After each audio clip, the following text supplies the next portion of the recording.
Ladies and gentlemen, welcome to Murder Church on a Sunday morning at 9 a.m. I look a little bit more awake than I did last week. Last week I was in straight zombie mode. Thank you all so much for being here. Looks like my mic is working. I'm even rocking a little bit of the Murder Church merch today. Huh? Look at this hoodie. This fucking hoodie. You kidding me? Thought I'd rock that on the show. Again, thank you guys for coming back. Week 7. Can you believe that? Of the Jeffrey Dahmer insanity trial. Everybody's coming through here again. Thank you very much. I'm about to hit the bells.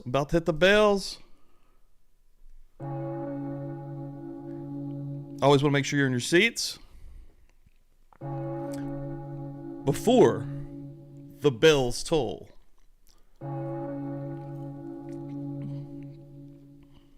Hell yeah, I see everyone popping through here. Thank you guys so much. Jay, what is happening?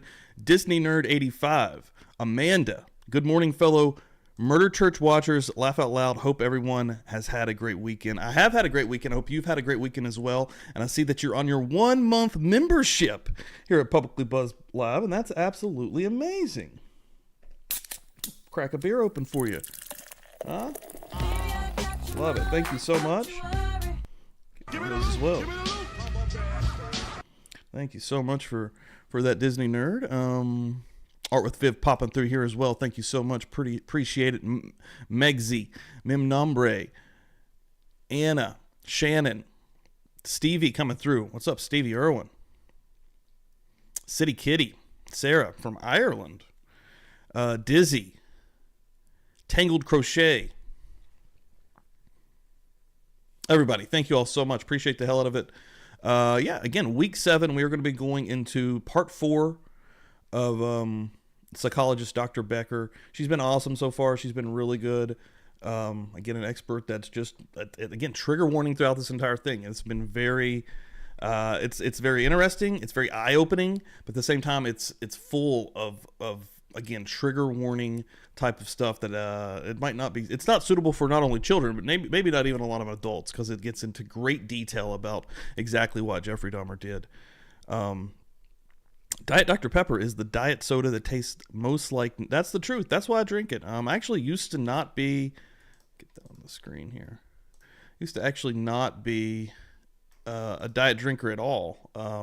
And then I quit soda for a long time, and I wish I could quit soda again, but my fiance actually got me in. She was drinking these DDPs, these Diet Dr. Peppers, these Diamond Dallas Pages, and I was like, shit, I want a soda. And it was the only thing in the house, and I drank it, and I've never stopped. It's sad. It's very sad.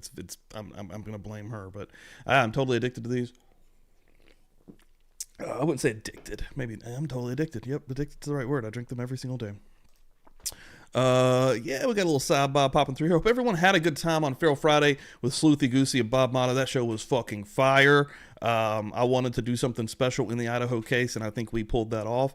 There's a lot of misinformation and bullshit in the Idaho 4 case, and Publicly Buzzed is going to be trying to cut through some of that and bring you absolute straight facts. And I think, and if we do go down some rabbit hole or some conspiracy show, which we have, and we'll let you know about it. Absolutely, Jay. Good as hell, brother.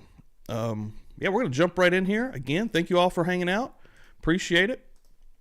As you come through, hit that like. If you're new here, make sure you sub up. Hit the 3 little dots on the side. Make sure all notifications are turned on. And share this out to your communities. Share this out to Facebook. Share this out to Twitter. Let people know what you're watching. That helps us out here. YouTube loves that. And where the hell is Kaylin? Huh? I got Kaylin specifically her Bloody Mary emoji, and she knows about it. I know she knows about it. There's a couple of new emojis in there as well. Hold on, we'll look at those. I've got, and this is also, I changed this, though. If you look next to Jay's name, I changed his little emoji, membership emoji to a beer between a giant nut, like a nut that you would crack and eat, and a giant wiener. Okay, and that's also in the emoji pile to actually use in chat now. I got a gypsy emoji. That's also on the hoodies and the shirts. And then, of course, also for Kaylin specifically. Where you at, Kaylin? A Bloody Mary. You got a Bloody Mary for her. Look at that thing. Little Bloody Mary right there. Start the morning off right. And Miumbre knows that's how you truly start the morning off right. Hooray for giant wieners, absolutely. Antron making his way through. What is going on, brother? I'm going to chill out just for a second here. Let some people catch up. What's up, brother? Can't stay long, but thought I'd stop by to say what's up. No, you popping through and saying what's up, hitting that like just for a second is absolutely amazing, Antron. My fellow hype man from the J-Bo Nation. Jamie coming through, going to be doing a little modding this morning. Thank you, brother. Appreciate it. Yeah, look at these things. Look at those, Stevie. Look at those little dudes right there just having a good old time. Last story coming through here as well. Thank you. Mi nombre? Am I saying that wrong? Am I saying mi nombre wrong? I probably am. Dude, I'm terrible. I am horrible at with names. I don't even know how have a YouTube channel. Me reading these articles?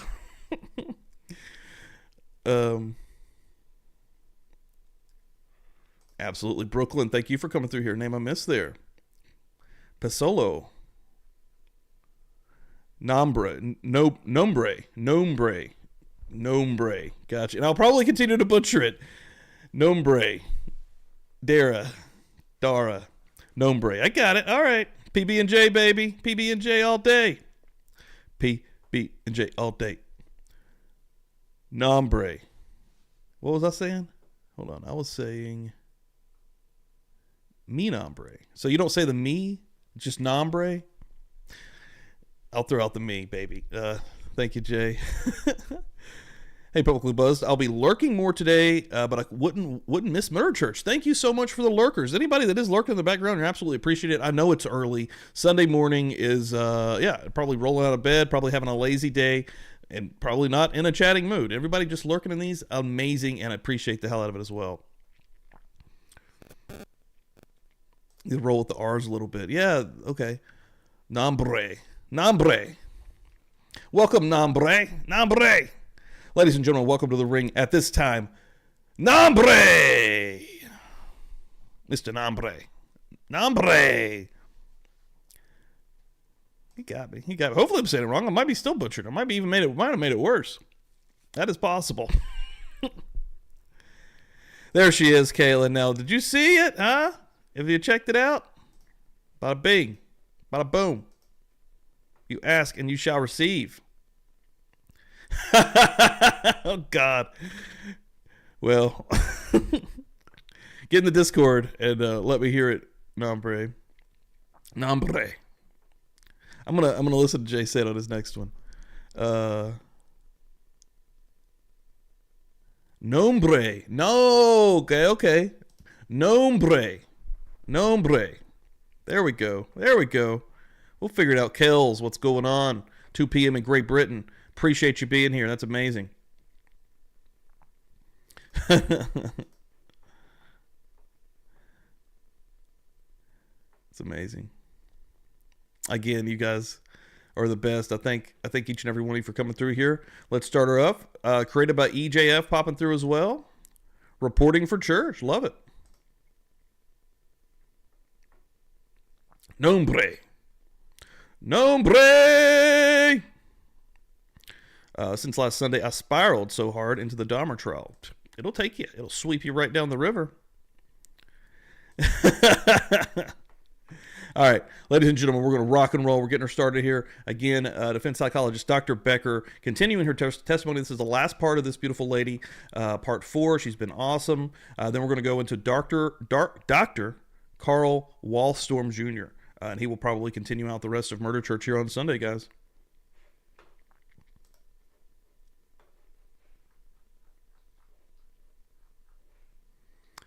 Make sure the old sounds on properly.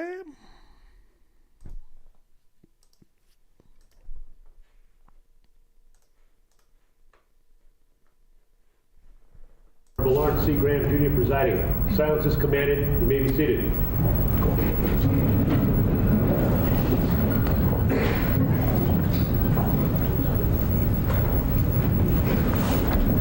Just have a seat, please. Doctor, you understand that you continue under oath. I do, Your Honor. Cross-examination. Thank you, Judge. Good morning, Dr. Becker. Good morning, Ms. White. As we ended yesterday, we were talking about a couple of things, and I think I'd like to start by narrowing the issues that we're dealing with in the case, okay? One of the last things was an exhibit presented by Mr. Boyle of the temple that Jeffrey Dahmer drew, correct? Now, I think you indicated that that was of interest to you because it was psychotic-like, correct? That's correct. However, ultimately, after your examination, you could not find any evidence, or you could not find sufficient evidence to support a diagnosis of psychosis on the part of Jeffrey Dahmer, correct? That's correct. All right. Another thing that could be an issue in the case is whether or not Jeffrey Dahmer had the substantial capacity to appreciate the wrongfulness of his conduct, correct? That's correct. And I believe you indicated on direct that you made a finding to a reasonable degree of psychological certainty that at all relevant times Jeffrey Dahmer could understand the wrongfulness of his conduct, correct? That's correct. And what did you base that on?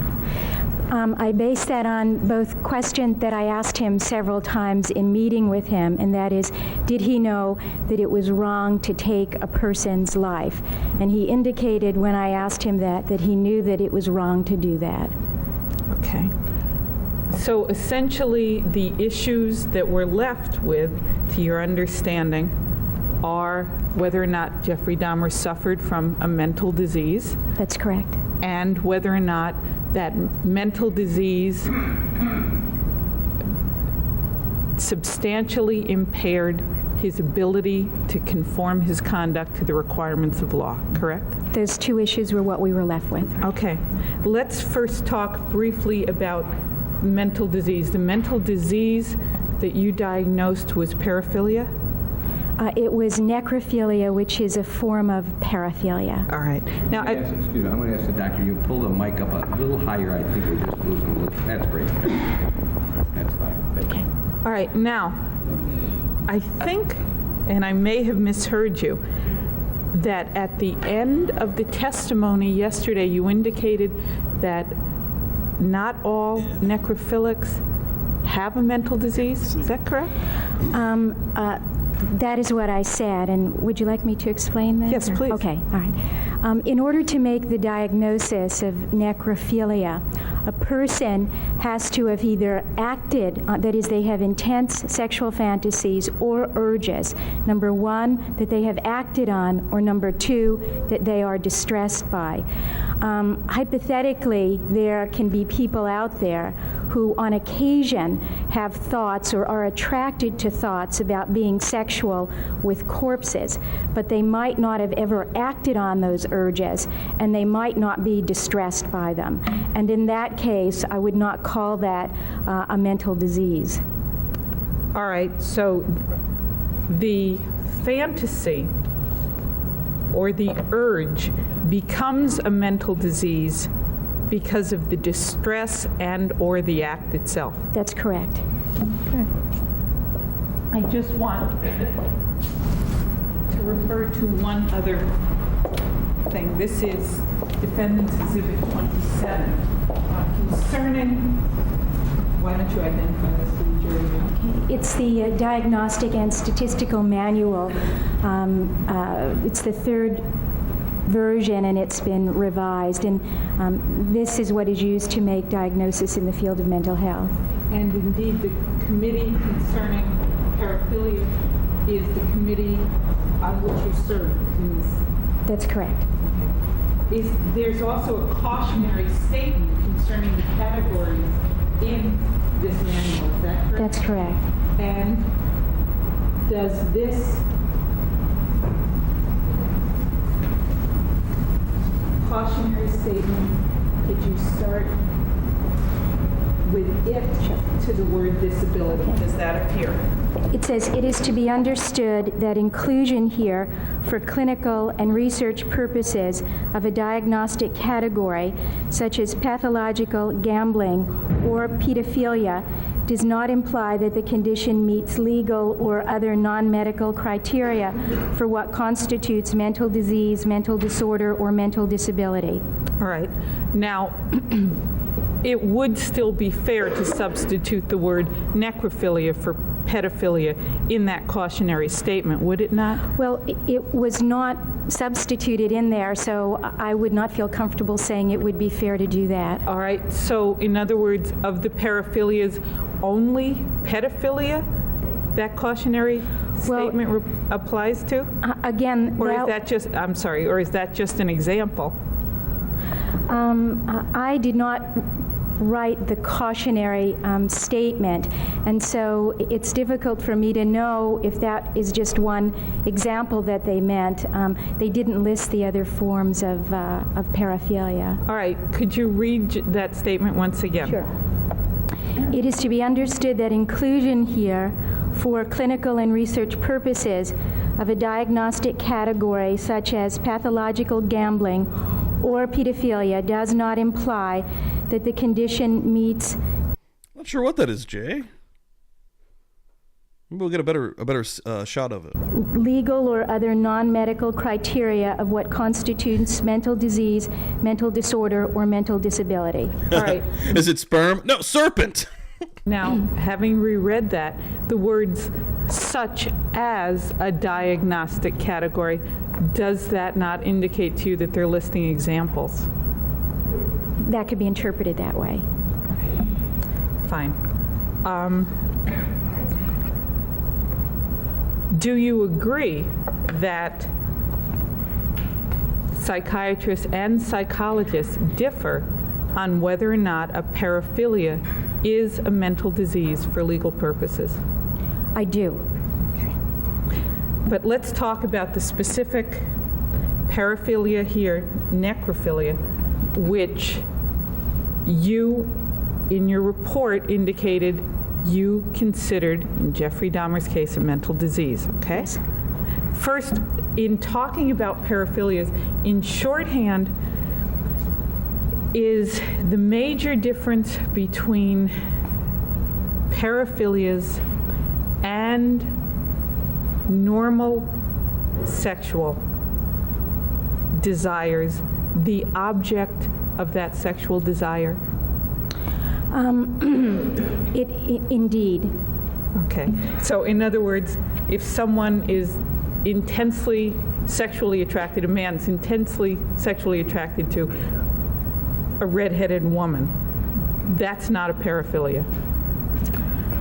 As long as it's an adult male and adult female and she consents to be, just the attraction in itself would not be considered a paraphilia. Okay. However, if an adult male is intensely sexually attracted to, and I'm not trying to be facetious, instead of red hair, red shoes, that's a paraphilia. Well, it would be diagnosed as a paraphilia if he had a fetish. We would call that a fetish, perhaps, okay? So if he held on to the red shoes, if he used it to masturbate, if he acted on that attraction, or if he was markedly distressed by his interest in red shoes. Okay. However, going back, you said markedly distressed. If the distress or the action is what makes it a mental disease, but a man could have, without being mentally diseased, thoughts or fantasies concerning these shoes, correct? A person could have thoughts or fantasies about shoes, and if it didn't bother them or if they didn't do something with the shoes, we wouldn't diagnose them as having a fetish, which is a paraphilia. Okay. But again, the major point is it's the difference in the nature of the object that's the difference in the nature of. Yeah, this is going to be fucking awesome. Yeah, going to be going on Jay's channel for the first time Wednesday night at 7 p.m. And going to be hanging out with Jay and Shannon. I'm fucking stoked about it. Yeah, that's going to be sweet as hell. Jay, thanks again, man, for the invite on that. That's going to be cool. I'm excited about it. What is the object of the intense sexual desire, correct? Correct. Okay. Now, when you were talking specifically about Mr. Dahmer yesterday, Hey, there's some shoe fetishes out there, man. There's a lot of people that are into like weird like heels and like a lot of weird shit out there. you No kink shaming. I ain't kink shaming nobody. indeed indicated, I believe, at one point, that you were almost uncomfortable with the word necrophilia as a complete diagnosis because you didn't have a term for his sexual attraction to the unconscious, sleeping, breathing man with a heartbeat, correct?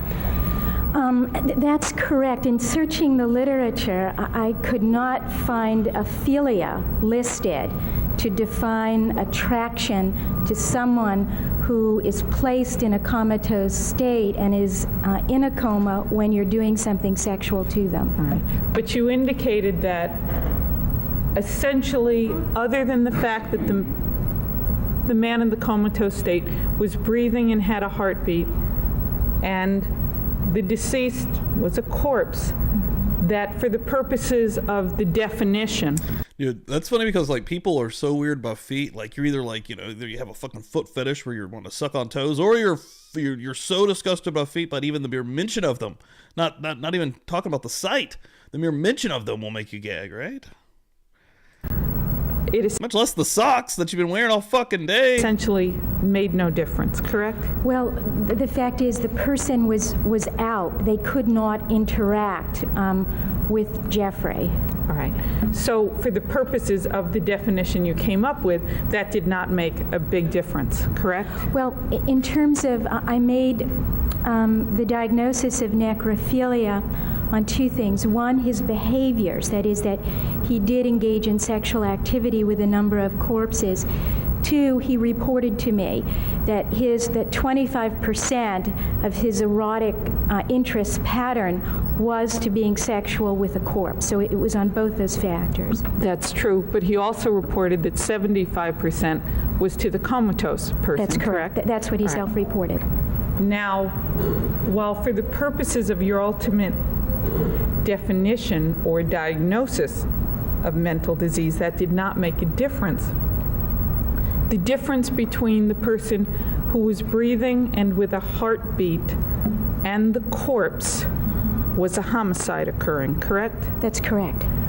And Mr. Dahmer's responsibility in taking a person from stage 1 to stage 2 is the entire issue in this case, correct?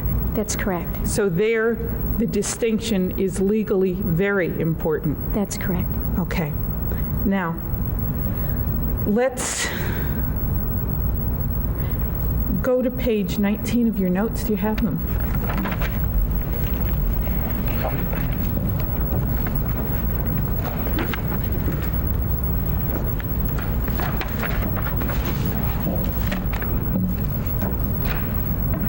Actually, it starts right on the bottom of page 18, and we're talking about Mr. Dahmer's 8th victim, Ernest Miller. And starting with the last word there, is this how it reads? He propositioned him and then went with him to his apartment. He had only a few pills available. While he, this would be Ernest Miller, was asleep, he thought, how should I keep him?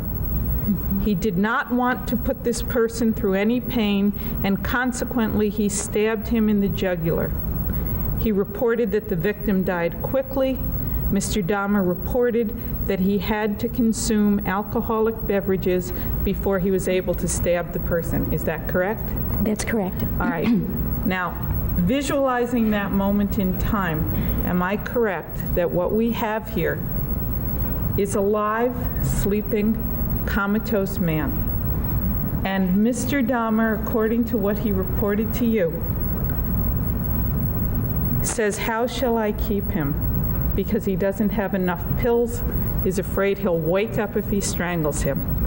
And at that moment, Mr. Dahmer reaches outside himself to get alcohol to diminish his resistance to killing, and then gets a knife after he's consumed alcohol and cuts the throat of Ernest Miller. Isn't that correct? That's correct. All right. So,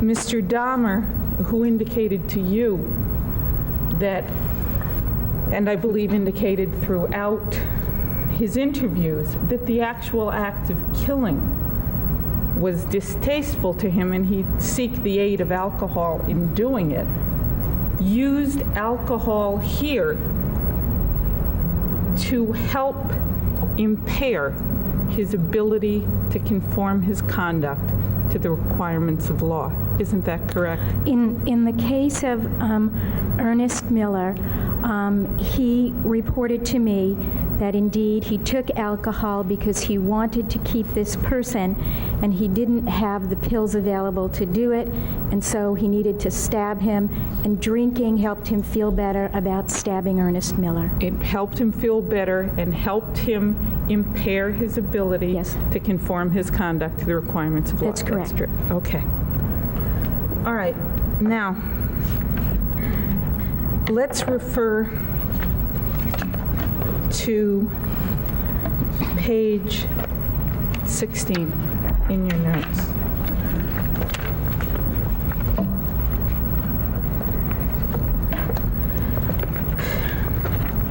Early on in that page, when Out here making that loot, making that foot loot. we're Give me that foot loot. there's the continuation of his description to you of what occurred with James Doxeter, who's referred to as victim number 3, but is actually the first charged victim here. Mr. Dahmer reports to you that his compulsion was in full swing at this time, correct? Ms. White, could you just tell me where on page 16 I'm that... very sorry. It's okay. The top partial paragraph, the next to the last line.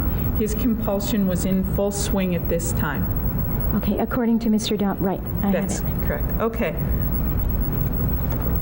That's what he says at the time that he has killed James Doxeter, the first charged victim. That's what he reported to me, that's correct. However, later on, and we're now going to deal with the end of the second paragraph, after he has killed Richard Guerrero, yet another killing, he reports the following. He reports the incident with the juvenile, SS, in this case, and that in that case, he did not plan to kill him, the juvenile. The reason he did not plan to kill him was that he had to go to work that night, and that helped him control his compulsion, correct? That's what he reported. All right. So, although he reported that his compulsion was in full swing after he had killed James Doxeter, he killed yet another person, and then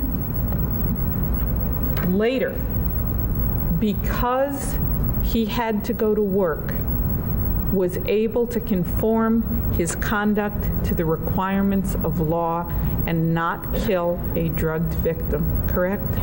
Ms. White, that's what he reported was the reason why he didn't kill him. I can't say that that is the reason, but that's what Jeffrey reported. All right. The fact remains, does it not, that that man remained alive, correct? That's correct.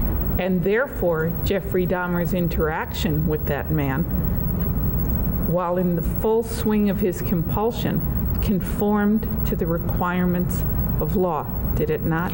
In that case, he did not commit a homicide. That's correct.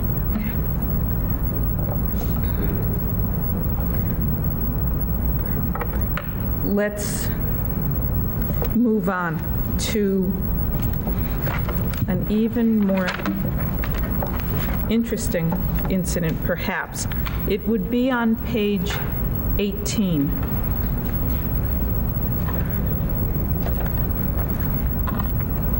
And here we're dealing with the juvenile LP, the man that Mr. Dahmer, it's the central paragraph there. Uh-oh. Jay, coming through with the $5. Feet are grosser than nuts. It's science. Give me the loot. Give me the loot. I'm a bad, bad man. Thank you so much. I'm going to give you a little bit of the old Jim Leahy as well. I'm sober enough to know what I'm doing, and I'm drunk enough to really enjoy doing it. I'm also going to get rid of this. I think we know right now who Miss Becker is. Thank you so much, Jay. Appreciate that, brother. Man that Mr. Dahmer reported that he had at his apartment, that he struck with a mallet and indeed tried to strangle. First of all, you read the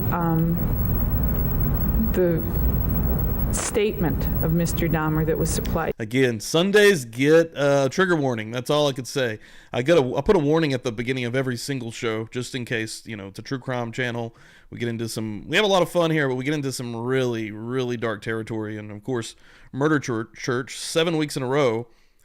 It's a Jeffrey Dahmer insanity trial, right? I mean, what else can we expect? But I didn't expect it to be this. The testimony from the experts is absolutely insane, quite frankly. Like the deep, deep thought behind a lot of this stuff, a lot of the actions that Jeffrey Dahmer was actually taking, the reasoning behind that they're trying to be met with some kind of logic, right? And they're trying to go down these psychological and psychiatrist avenues to try to figure out what's going on here. Again, at the end of the day, does this guy go to a fucking hospital or does he go to prison? Of course, again, we know what happened. This is 30 some years ago, but it's so intriguing to watch this and actually hear the arguments being met. And then you have the state and the defense battling, quite frankly. And again, Jeffrey Dahmer, 100% life on the line here. Of course, we know what happened once he got to prison. But still, once if he went to a hospital, what would have happened? Would he still be alive today? What would have happened if they would have said, hey, this guy's insane, let's get him in a hospital? I don't agree with that. I think he should have went to prison. I think he did know what he was doing. He was trying to hide these fucking bodies. He was being super sneaky about it. Even the night when the kid got away, he knew exactly what he was doing. He wasn't a crazy person out there trying to convince these police. He was like, this is my lover. This is my boyfriend, right? And shittily enough, the cops didn't look into it at all, even though it was a fucking child. I mean... To you, correct? His confession made Yes. to the police, yes. Okay. And the version here differs somewhat from the statement as it I'd buy that. That's just entertaining. was provided to you, in that statement, Mr. Dahmer reports that this person came back voluntarily with him to his apartment on one day. PubliclyBuzzed is now just trying to network our OnlyFans, everyone together. All of us will all support each other, just like we do on YouTube, just like we do on Twitter, except it's OnlyFans. Get ready, world. Jay Buzzed Nation OnlyFans is coming! He released him knowing that they'd meet the next day and that the incident described here with the mallet and the attempted strangulation This is from 1992, Charlotte. all occur on the second meeting. Yes. All right. Now, that first day when there is contact between Mr. Dahmer and LP, and this, I believe, so we can put it in time, is after he has killed his sixth victim. This day, Mr. Dahmer conforms his conduct to the requirements of law the first day and releases the man to meet him the next day, correct? Correct. Now, on the second day, we have the Oh, following. man. Little break. Anybody that has not watched Trailer Park Boys or not a fan of Trailer Park Boys, it might not be for everyone. I mean, it's pretty crude humor, but it's amazing. One of the best shows ever. I mean, I love Seinfeld. I love Peep Show, Bridge Comedy. We've talked about Ideal in here. I know those are kind of more obscure, but Curb Your Enthusiasm, Seinfeld, is right up there with the best of the fucking best, man. Trailer Park Boys is classic. It's so good. Every season is good, honestly. Jim Leahy, the guy that I used the quote from, I'm sober enough to know what I'm doing, and I'm drunk enough to really enjoy doing is it. one of the best, and I'm not even bullshit when I say this, character actors of all fucking time. Okay? His character work on this show is next level. You would 100% believe this man is highly intoxicated and fucked up, but it's literally just his work. He was a theater actor, man. Like, this guy is amazing. I can't put Trailer Park Boys over it now. Following incident. Very crude, very rude, it's a party show, but it's really good. According to his report. Oh shit, hold on. My friend, and now I'm going to shout him out here, Joshua Kaiser. This is a real life friend. Give me the loot. Give me the loot. Thank you so much for that 99-cent super sticker, Josh. Josh has been one of the oldest G's of this channel. We have a lot of OGs that come through here and represent and show out. Josh has literally been sharing and helping Publicly Buzzed out since subscriber 1. And I'm not bullshitting or joking there. That dude is the fucking real deal. He still comes through. He still shares my shit on Facebook. He's still out here representing Josh. Seriously, absolute love for you, brother. Love it, man. Mr. Dahmer did not have Oh shit, my bad. And also, new member. Throw the beers out, folks. Charlotte Perkin coming through. And we're going to get a very satisfying pour here as well. Make sure the beers are loaded up in the chat, guys. Boom. Satisfying pour. Love it.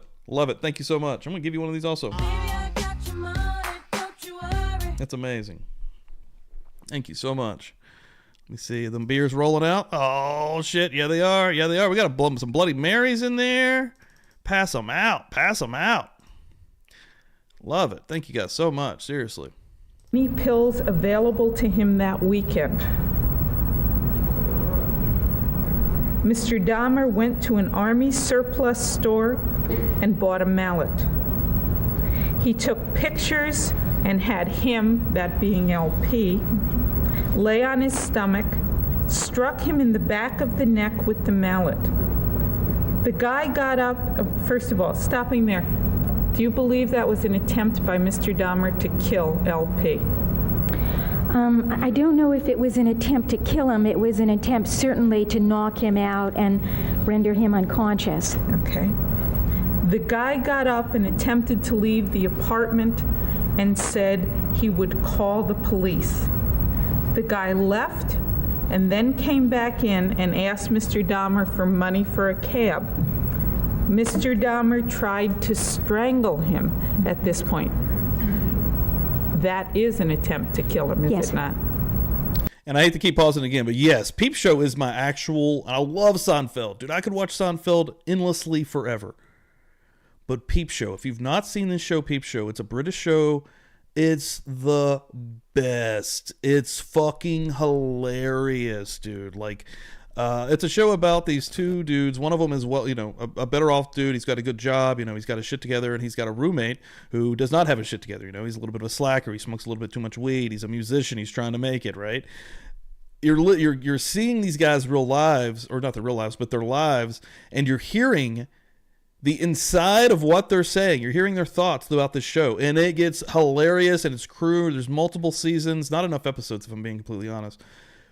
Amazing. Peep Show, Seinfeld, Trailer Park Boys, like, they're right up there with the best of the best, in my opinion. But then calmed down, and they both went into the bedroom. All right? A little bit behind here in chat also. Thank y'all so much. Let's go to the last portion of that. We have a moment in time again. When here, Mr. Dahmer has a juvenile, LP, who's indicated he's going to leave him. Mr. Dahmer has, from his description, his hands around his throat and is attempting to extinguish that man's life. And at that moment... Shit, just met up to another one. Jennifer S. coming through with the $4.99. Sending some love and brews to you and all of chat. That's amazing. Thank you so much. Appreciate it. Give me the loot. Give me the loot. Get a little bit of Biggie.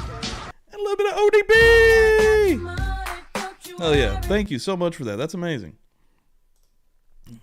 Beers always flowing in the chat here. Maybe a little too early on a Sunday morning for some beers, but I love it. Love it. Go through here. Yeah, I changed that, Austin. Yeah, the new emoji next to everyone's name, it's a beer, and on one side is a giant nut, like a peanut, and then a wiener, like a hot dog wiener. I want to clarify there. First church service. Steve prone to crying like Jay. I've not cried yet. Last week everyone went fucking crazy with donating the loot, and it was pretty awesome. But I haven't actually brung the tears yet. Lisa, thank you for coming through here. Everybody rolling through. Hit that like. Help us out in that way. It helps us out in the algorithm ultimately. Appreciate it, guys. Seriously, y'all are amazing coming through here from Murder Church. So awesome. He conforms his conduct to the requirements of law and stops, correct? Correct. He did not strangle LP. So, would you say that in that case, Mr. Dahmer was responsible? I think, Ms. White, what I'd be comfortable in saying is because of the struggle, excuse me, Jeffrey saw that he was not going to be able to win this struggle, and at that point, stopped struggling. All right. You got to get all the way up in their asshole, Larry. All the way up in their asshole. Spray paint your name and shit. Just spray paint your name and shit all up in their asshole. JB Smooth, baby. Love Curb as well. All day long, man. Larry David is seriously like the best writer. In other words, if he can't win the fight, he can control his conduct, conform his conduct to the requirements of law? I'm not saying that in all cases. I'm saying that in regard to LP, it didn't work out the way Jeffrey envisioned it working out in terms of what his fantasies were and what he does with his victims. And there was a struggle. Dr. Becker, let's go through it this way then. In the case of LP, because he couldn't win the struggle, he was able to conform his conduct to the requirements of law and not kill, correct? He did not kill LP. He was able to conform his conduct to the requirements of law in not killing him, correct? That's correct. Okay. In the case of SS, because he had to get to work, he was able to conform his conduct to the requirements of law and not kill him, correct? Ms. White, if I can say that he did not kill the person you just mentioned, but I don't know that I believe that it was because he had to get to work. All right. But the fact is, that's what he said, did not kill him. and he did not kill him. In his interaction, where he had drugged SS as he had drugged his other victims, in his interaction with the SS, which you'll admit was sexual interaction, he conformed his conduct to the requirements of law. His reported reason was he had to get to work, but for some reason, he did not kill him and therefore was able to conform his conduct to the requirements of law. Let's go on to, I believe this is page 20. Right after Mr. Dahmer has reported killing his 9th victim, David Thomas, and here he says he went to Chicago for a vacation and met a man at a bath club. The man was black. They went back to his apartment and Mr. Dahmer drugged him. Mr. Dahmer stated that for some reason he did not do anything else. He just masturbated and kissed the guy and the guy left. He did not kill this man, and he felt that it might be that he was not as, I think that should read, it says as not, was not as attracted to him as he thought. Tangled Crochet gifting out 5 memberships this morning. Wow. Welcome to the party to Brooklyn, Kimberly, Debbie Shear, Ember Burns, and Evie Marie. Welcome to the party. Welcome to the party, pal. And make sure them beers are loading up. Where they at? Where they at? Where they at? Satisfying pours all fucking day. Love it. And you're going to get a little bit extra. When you coming up a member on here, you don't know what you're going to get. Some Biggie, ODB, baby, some Jim Leahy. I'm telling you like it is, baby. You never know. You never know. Thank you so much, Dangle. That's crazy, man. Y'all are the best. Absolutely the fucking best. Yes, the beers. The beers. I got Bloody Marys. We got mimosas. We got fucking liquor drinks. We got joints. We are here, baby. I just loaded so many up I can't even send them out. Boom. Liquor drinks. Liquor drinks. Art with Viv also passing the collection plate around to the next pew. Thank you so much. What is happening? Give me the loot. Give me the loot. That is amazing. Thank you so much. Beer still loaded up here in the chat. Art with Viv, you're absolutely amazing. Anybody that's not following Art with Viv on YouTube or Twitter, you're crazy. She is amazing. I am actually watching all the videos that she is posting now. She is awesome as shit. Yeah, them beers coming through. Thank y'all so much. Appreciate that. Steve grabbed the pop smoke break for the welcome to the party.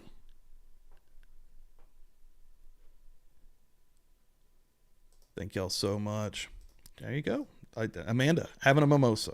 See, I got a little bit of different options. If there's anything in there you don't see in the emoji section that you would like, let me know. We'll try to get it in there. We just went over 200 members also here on Publicly Buzzed. And with that, you get more options to get more emojis. So the more members we get, the more emojis I can throw out there. And I'm a lot more hyped this Sunday morning than I was last. Last I was in like 90-degree weather. I was also tired as fuck. So yeah, I got a little bit of energy this time. And I didn't go to sleep till like 2 in the morning. So, you know, I'm actually getting a lot more used to no sleep. It's really weird. The more I'm rolling, because all night long I'm fucking editing and doing something for this channel. So absolutely amazing. Ah, shit. Leanne White going to pop her through as well. More for the collection plate. Thank you very much. That's amazing. Leanne White, absolute G here in the J Buzzed Nation. Thank you so much. Appreciate it. I'm going to attempt to read Devil Doll's complete message. Wish me luck. No bad hing bit. No bad thing bit. Maybe. Hectic with moving Jen apart. Far that no bad. No been sleeping this week, but did Thursday and last night. What about you? Apart, I guess Faye is from hanging out in chat. You good, genuinely. I think she said there. Devil Doll, absolutely amazing. And I love trying to read your messages as well. I'm going to decipher those bad boys. That is right, Jake. 200 members. We just surpassed that on Feral Friday on the Bob and Sleuthy show. We are growing this thing, and we're going to continue to grow this thing to the freaking moon. I keep saying that, and it's the real deal. Absolutely, Lisa. Absolutely. Art with Viv is killing it out here. Always doing a great job. And that's where I'm at, Austin. That's where I'm at right now. We ain't got time to be wasting. All right, our time is fleeting fast. We're not on this planet for very fucking long. You want to make a mark? Let's go. Let's fucking go. Oh yeah, love it. Love seeing it, everybody. Yeah, I didn't used to be. I think I'm making it happen to myself just because my mind's always racing about different things. And again, I work a real 40-hour job per week, so I have other stuff on my mind also. And again, I have a family, you know. I have a fiance, I have kids and fur babies, so it's a lot. Absolutely, Jay. The grind is real. Publicly Buzzed, you can tell, though. Great work on the channel, getting better and better. Yes, thank you, Jay. And I love that people can see it, and obviously people can see it. We're growing here. We're doing this thing. Jay as well, man. Like, best partnership I personally could have gotten was fucking Jay. He is the man, dude. The generosity, I haven't seen it from any other person in this community yet than what we've gotten with Jay. I really haven't. And I try to do that, man. I mean, I tried to, and I will. I'll continue to work with people, and I love working with folks, but no one has been as giving and honest and awesome as Jay, and I'll say that every fucking day of the week. Leia Story, thank you coming through. Give me the loot. Give me the loot. Love it. You're getting both of them, baby. You're getting both of them. I'll give you another one. Give me the loot. A little extra biggie this morning. Love it. Love it. Pam. P. Fox. I don't know if that's Pam. It's a P. Fox. Thank you for coming through here.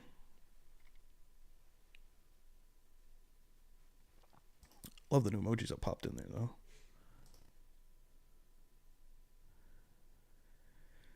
I get riled up a little bit now, Viv. It'll happen. It'll happen. Dude, that's the best. He's fucking hilarious, dude. He's hilarious. I'm going to tell y'all right now, the first time I actually messaged Jay, it was after finding him on Twitter. He was fucking hilarious. I was cracking up. And I straight was like, this dude's going to do it. This dude is the man. And the first mention I ever said, I was like, dude, I'd like to be on the ground floor with you for somebody that's fucking doing it. That's literally the first thing I ever said. I'd offered my services to help edit some of his videos. Jay has been the best, dude. And again, Jay Buzz Nation, continue to grow this thing. And I'm so appreciative of him.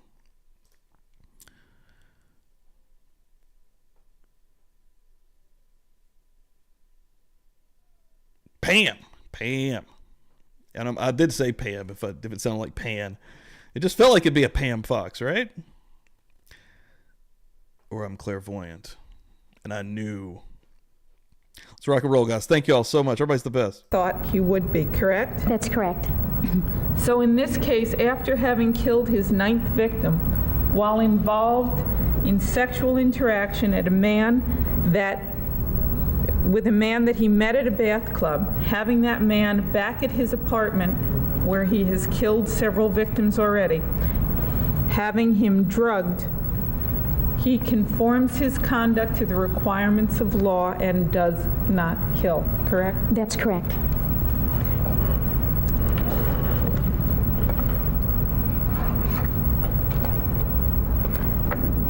Which page is that, please? That's 20. 20. It's page 20, the first full paragraph. Actually, yes, that's right. It's the first full paragraph. Okay. Now, there was one incident here, I believe, that may not be reflected in your notes, but are you aware of the incident in West Allis at his grandmother's house where that involved a person? Oh, shit. Josh could have come right on out here. Welcome to the party as well. Josh, I'll appreciate it, brother. Welcome to the party. Giving them beers, some satisfying pours. Look at those. I am so happy about those pours. I get so excited about a satisfying pour with the sound effect. Josh, thank you, man. In whose name I can use since he's an adult, Ronald Flowers. I'm aware of that. I did not obtain that information from Jeffrey, but from the police reports. Okay. That incident from the police reports, which were Mr. Dahmer's statement, included the description of him having the person at his grandmother's house, having the person drugged, having the person in his planning. He'd crushed the pills before he left, just as he did, we'll take Anthony Sears in this case, whose incident he did report. He'd crushed the pills ahead of time, just as he had with Anthony Sears, correct? Correct. And from your reading of the confession and his report to you concerning Anthony Sears, in each case, he had the two of them driven to the vicinity of his grandmother's house. Flowers, according to Mr. Dahmer's report to the police, he did not kill him, but he did kill Anthony Sears, correct? Correct. So when he interacted with Ronald Flowers, he was able, in regard to the homicide, to conform his conduct to the requirements of law, correct? Ms. White, if I can just say that, again, that I did not discuss Mr. Flowers with... Uh-oh, the collection plate got to Lisa, and she gave up $2.99, a little more for the collection plate. Thank you so much, Lisa. That's absolutely amazing. Yeah, you guys are crazy, man. That's wild as hell. Again, anybody in general that's even a part of this community, but you folks that are coming through as members, the folks that drop loot like that, man, absolute producers of this content. I say it every single time. Make sure you're in the Discord. Make sure you're on Twitter. Make sure you're in this community and you're talking to me, because whatever you guys want to see, you know, Kaylin, the Bloody Mary emoji, you know, content even for weekly shows. When I usually do content, except for Murder Church, during the week, I usually come up with that about the day that I'm doing it. Now, sometimes I'll know what I'm going into ahead of time if I have something planned out ahead of, for that show. But so many times on a Tuesday or Thursday, I go into that day kind of like, what are we going to do today? And I'll find something cool, whether it's something that's popping off in the news or something interesting or something classic. But yeah, something you guys want to see, let me know. Make sure you're communicating directly with me, folks. Jeffrey, but based on what I read in the police reports, in that case, he conformed his conduct. Okay, and what you read in the police reports were Mr. Dahmer's report of what had occurred. Correct. All right. Now, you've indicated... That really is, yeah. That really was like the best. Again, I'll read that one out loud. I swear, I can't game while listening to Jay and Publicly Buzzed. I got dual monitors, but just get distracted by these two. And that's the best fucking comment, for real. Like... that at the time of each of the charged homicides, that it's your opinion that Mr. Dahmer was unable to conform his conduct to the requirements of law, correct? That's correct. I've discussed a number of incidents. Oh, the collection plate got past a CR and she filled that bad boy up. Passing the plate, $5. Thank you so much, CR. Appreciate that. Give me the loot, give me the loot. Come on, man. Love it. Yeah. Oh, crack another one. Crack another one for her. Starting this right. Folks. Boom. Thank you so much. Seriously, CR. You're an absolute G as well. Come through every fucking week. Surrounding a number of the homicides where he did conform his conduct to the requirements of law, correct? Yes, you did. Yes. So his responsibility, or the way we know whether or not he's responsible, is the fact that when someone dies, he's not, correct? Let me see if I understand what you're saying. Am I saying that he is only not responsible for his behavior when a person dies? What I'm saying... Whoa, Bonnie Bailey coming through with the $2. Passing the plate along. Oh, shit. Give me the loot, give me the loot. You guys are insane. Insane. Unbelievable, Bonnie. Thank you so much for that. Yeah, somebody go tag old Mandy Joe. Let her know that we're in here hanging out this morning. She's oversleeping. Stevie, go get Mandy.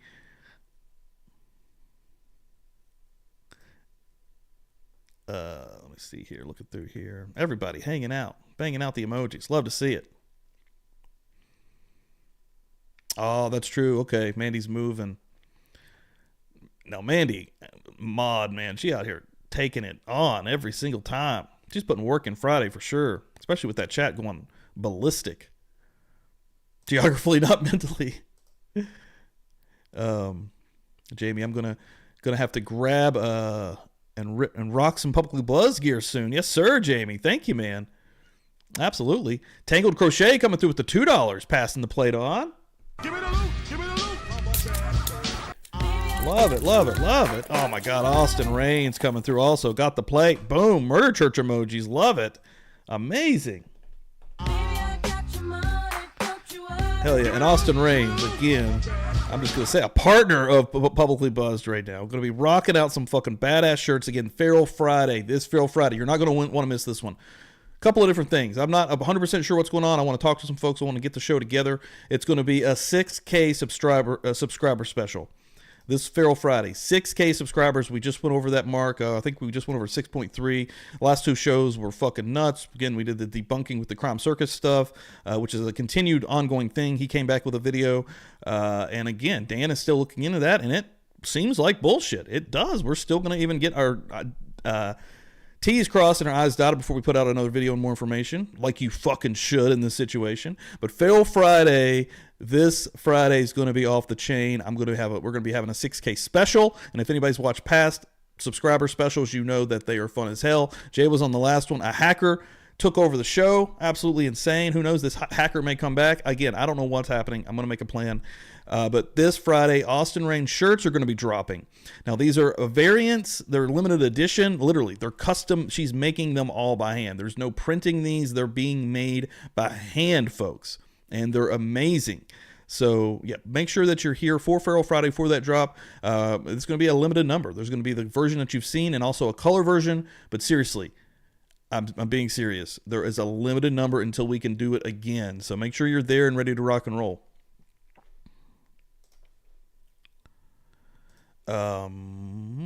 Jay, my man, coming through as well with the $2. Give Steve the loot. The loot! Give me the loot. Give me the loot. Love it. Passing the plate. Thank you, Jay. Appreciate it, brother.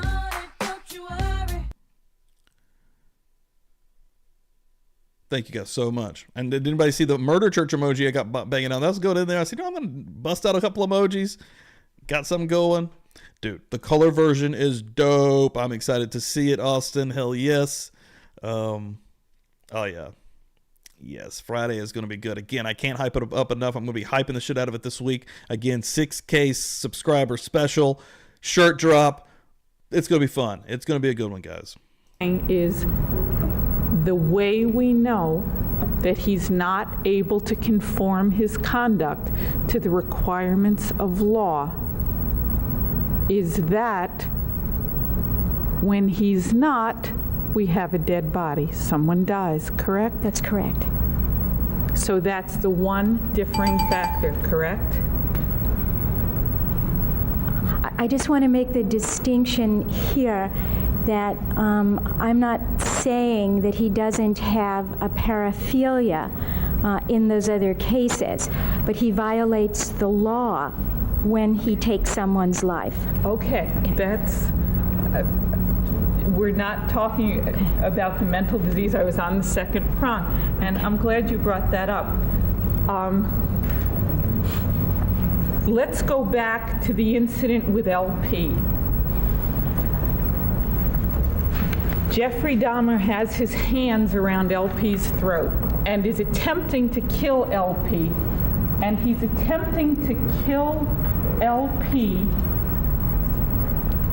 to continue LP's presence with him because of his paraphilia, correct? That's correct. While in the act of strangling LP, Mr. Dahmer finds the ability to conform his conduct to the requirements of law and does not kill him, correct? He doesn't kill him. I don't know that I would be comfortable saying that he finds the strength to conform his conduct. I think he lost the struggle with LP.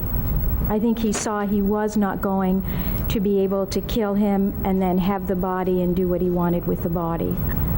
So he doesn't kill him and his conduct conforms to the requirements of law, correct? He doesn't kill him, right. Okay. Had he won the struggle at that time, at that same moment in time, and LP were another victim, would it be your conclusion that he lacked the capacity to conform his conduct to the requirements of law? Yes. Therefore, the result, the death itself, is what ultimately tells you that he was unable to conform his conduct, correct? Correct. Have a few more things.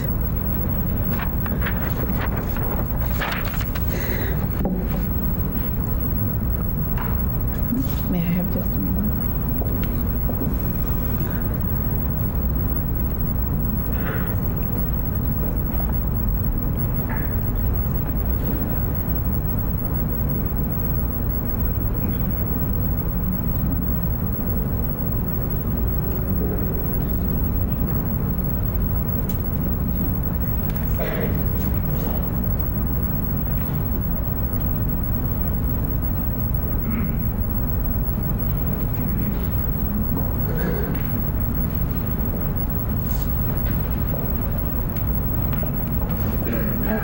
back on the LP incident, were you aware, either from Mr. Dahmer or any other source, that at one point he had LP bound with a cord? I recall reading that, and I think it was in the police report. So a person who was bound wound up living at that particular point from Mr. Dahmer's report, either to you or to the police, correct? I'm sorry, your statement was the person bound, wound up living. Right. That's a person correct. who was bound either from Mr. Dahmer's report to the police or report to you wound up living in that particular case, correct? That's correct. Okay. Now, you're aware, are you not, that when asked, Mr. Dahmer indicated that the reason for these homicides was his own warped, selfish desire for self-gratification. That's the way he phrased it, correct? That's correct. And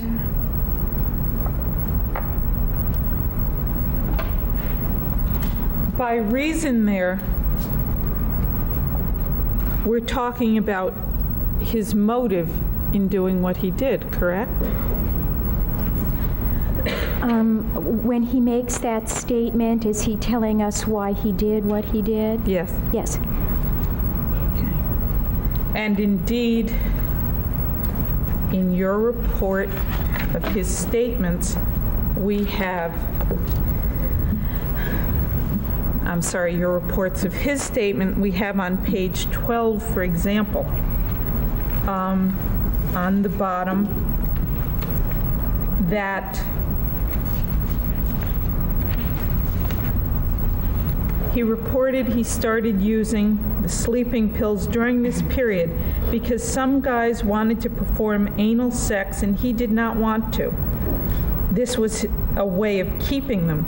Specifically, Mr. Dahmer did not want to be the recipient of anal sex, and consequently, if he were to drug the person, they would then fall asleep and he would not have to participate in anal sex where he was the receptive partner.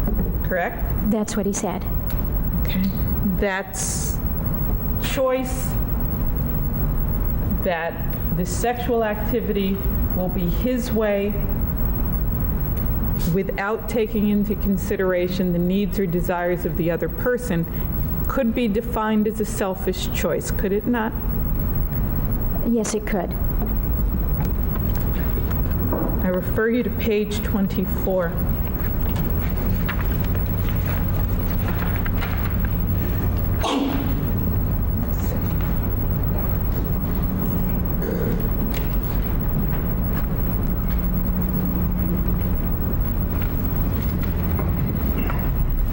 This would be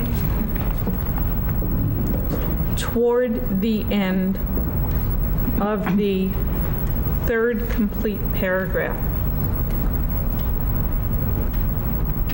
I asked Mr. Dahmer again why he killed his victims.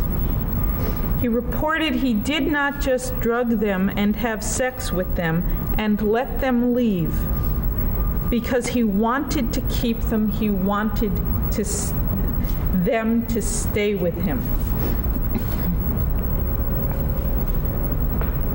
In other words, Mr. Dahmer reported that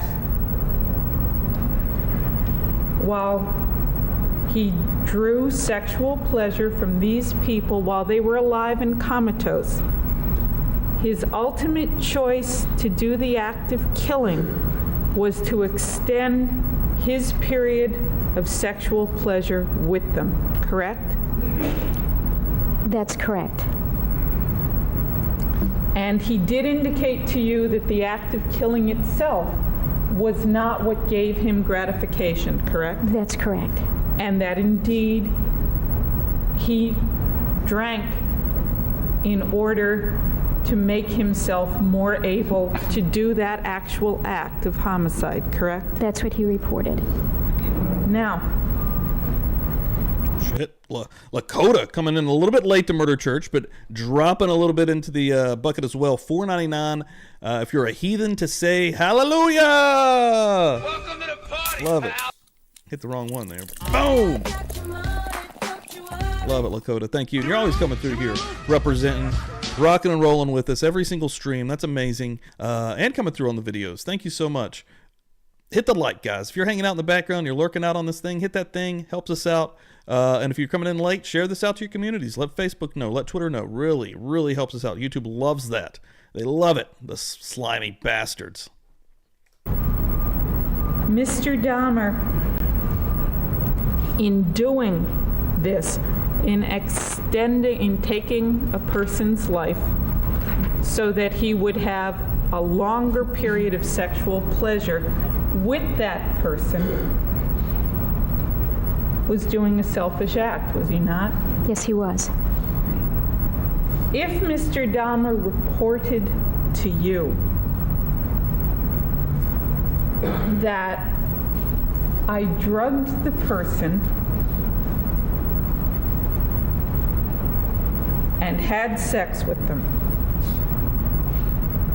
and then I killed them, but I'm not a necrophiliac. I have whatever philia it would have been that he's only aroused to comatose bodies. But I killed them because this would be a living witness. I killed the witness. Would you hold him responsible for that homicidal act? Okay, he drugged a person, he had sex with them Right. while they were He's got that comatose. paraphilia, the comatose paraphilia. The comatose one, okay. And then while the person is drugged, he kills that person. And he says, and the reason I kill that person is no sex afterwards. The reason I kill that person now is because I've already done a criminal act, and if that person is alive, they're going to report me to the police. So now I'm getting rid of the witness. Okay. Would you hold him responsible for that act of homicide?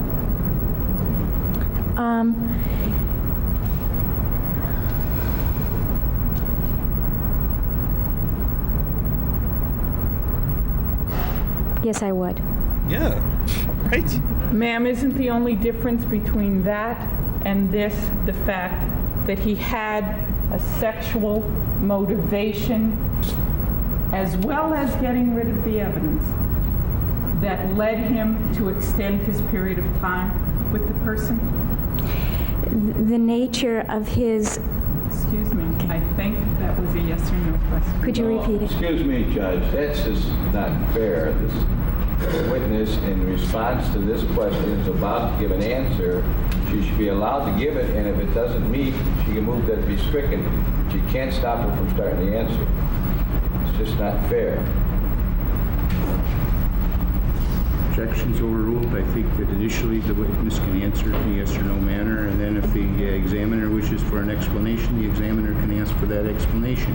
If the examiner does not ask for an explanation, the attorney who presented the witness in redirect may ask for the explanation. Would you repeat the question then, please? I think she's the one that's supposed to ask. And, Sure. and I'm supposed to answer yes or no? But no, I haven't heard the question. I want to hear the question. So because I have to... Let's go back to what we had before. I might say this. I think any witness has the right, when asked to answer a question yes or no, to say simply, I am unable to answer it that way. And then, and then the questioner will just have to go on with... I understand, but I really do want to have that last question read back, so I'm prepared to ask it and redirect. Would you read the question back, Madam Clerk? Fine. Just a second. Bull ain't fucking around. All right. I mean, both sides are fighting adamantly for what they believe, whether it's the state saying, fuck this guy, he 100% knew what he was doing, he needs to be in prison for this, or whether it's the defense trying their damnedest to actually help this guy out, however you feel about that. I mean, they have again, a lady up here that is giving her expertise testimony, And again, on a lot of these questions, and you see, and I understand the yes or no question, and the way the judge just said it, you can do that, and then you can ask it again, and then you can expand on that. But it's such a loaded question. You want to get the actual explanation, and this lady has been absolutely amazing so far. But there's been a lot of back and forth, and it's been an interesting one. It really has. I didn't expect this. Do you want to rephrase it, or do you want to read it? I believe the question I asked, which preceded it, was whether or not. Yeah, and I like the way she takes a second to even think about what she's going to say. Right? She's just not like. This is a very credible witness, I think. She's awesome. If Jeffrey Dahmer had sexual interaction with a comatose person so much fucking planning that he drugged and then killed that comatose person, deriving no pleasure from the killing,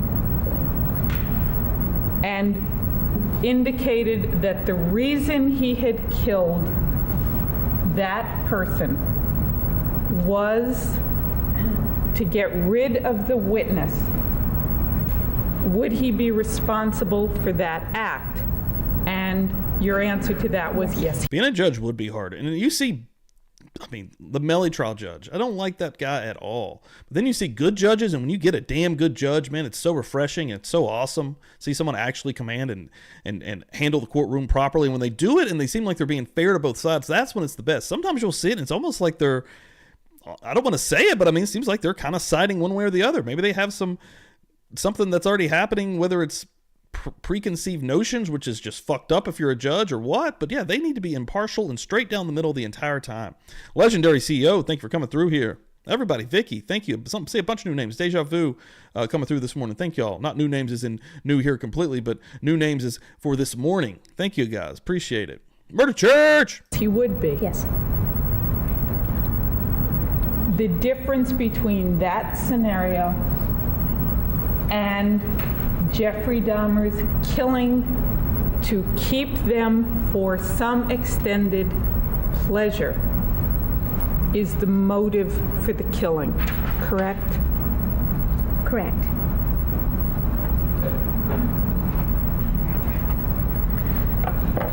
Just a second.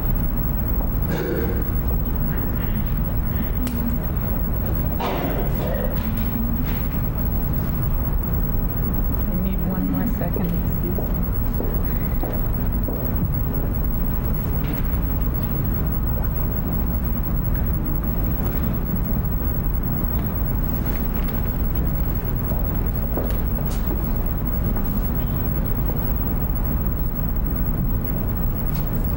Okay, I only have two other very brief things. One, yesterday, at the close of the day, you indicated that Mr. Dahmer had reported some additional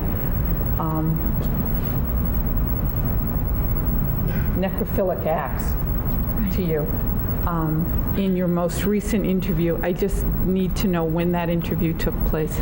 I arrived here, I believed it was on Sunday, and went to the prison and spent, it was anywhere from an hour to an hour and a half with Jeffrey to ask some further questions, and it was at that time. All right.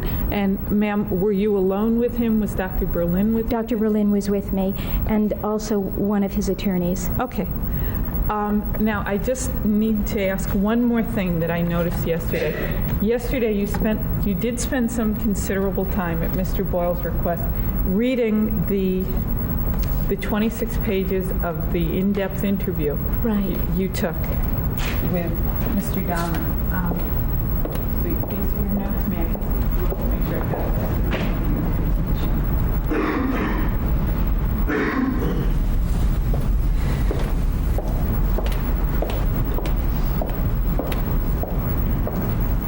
Now, Dr. Becker, you have testified previously in courts, but I think we established that that was concerning evaluation and treatment, very often of sexual offenders, and their reintegration perhaps into the community, correct? That's correct. And this is the first time you've testified on the responsibility issue in any case, and particularly in a homicide case, That's correct. All right. Now, you read your notes virtually verbatim yesterday, correct? That's correct. In looking at your notes, are you aware, ma'am, that the name Jeff or Jeffrey never appears? It's always Mr. Mr. Dahmer. That's correct. Are you aware that you continuously change the name to Jeff or Jeffrey? Uh-oh. Austin Raines coming through, gifting out 5 memberships. Holy shit. Where them beers at? Where them beers at? Welcome to the party, pal. Boom, boom. Satisfying pours for everybody. Love it. Thank you, Austin. Appreciate that. And then let me name them out here. Who we got? Gilly 04. Michelle H. Mimi. Salty Sleuthy, True Crime Time Salty. Thank you very much. The Canadian Cat Lady. Thank you very much. Seeing her in Discord. And Tsunami, OG on this channel. Tsunami, thank you guys. Welcome to being members here. And thank Austin for it. Yeah, beers out, people. As we approach, actually 10:30. It's still fairly early, Bloody Marys, mimosas as well, but I'll throw you some beers also. Thanks, everybody. That's awesome. That's absolutely amazing. Look at these things. Look at these drinks flowing early in church. Huh? This ain't your average church. This isn't your mama's church. This isn't your daddy's church. Huh? This is murder church, baby. Boom. Your pointing it out makes me aware that I did that. Okay. So until now, you have not been aware of that? Until I just pointed it out? I mean, when I was reading it yesterday, I saw Mr. Dahmer, but I said Jeffrey. Okay. Ma'am, you're a psychologist. Do you think that shows a certain psychological closeness you've developed to the defendant? No, it does not. I mean, it could be interpreted that way, but I don't think that's the case. Okay. You looked at the words Mr. Dahmer. Yes. And the name Jeff or Jeffrey came out of your mouth, but you don't believe that's because of any particular closeness you feel for him? I do not. I have nothing further, but thank you very much. Well, you weren't told to do that, were you? You weren't told to personalize the calling? No, I was not. Okay. Now, we're talking about acts of homicide here. And I just want to ask you a few questions in light of this White's cross-examination. She asked you to assume that the reason in her assumption that this person killed after having sex with a comatose person was to get rid of a witness that could testify against him. That's correct. Do you believe that is the reason that Mr. Dahmer killed? I do not. So that assumption that was asked of you was that if a person was suffering from the mental disease that you have attributed to Mr. Dahmer, and that his object of his fantasy was simply to have sex with a person who he rendered comatose, and after having all of that sex, he then killed the person. As it related to that homicide, he wouldn't be non-responsible.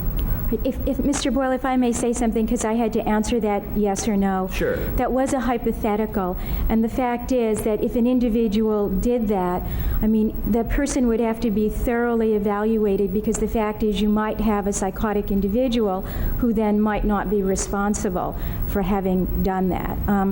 Hypotheticals make me uncomfortable. But in the hypothetical that Ms. White was asking, she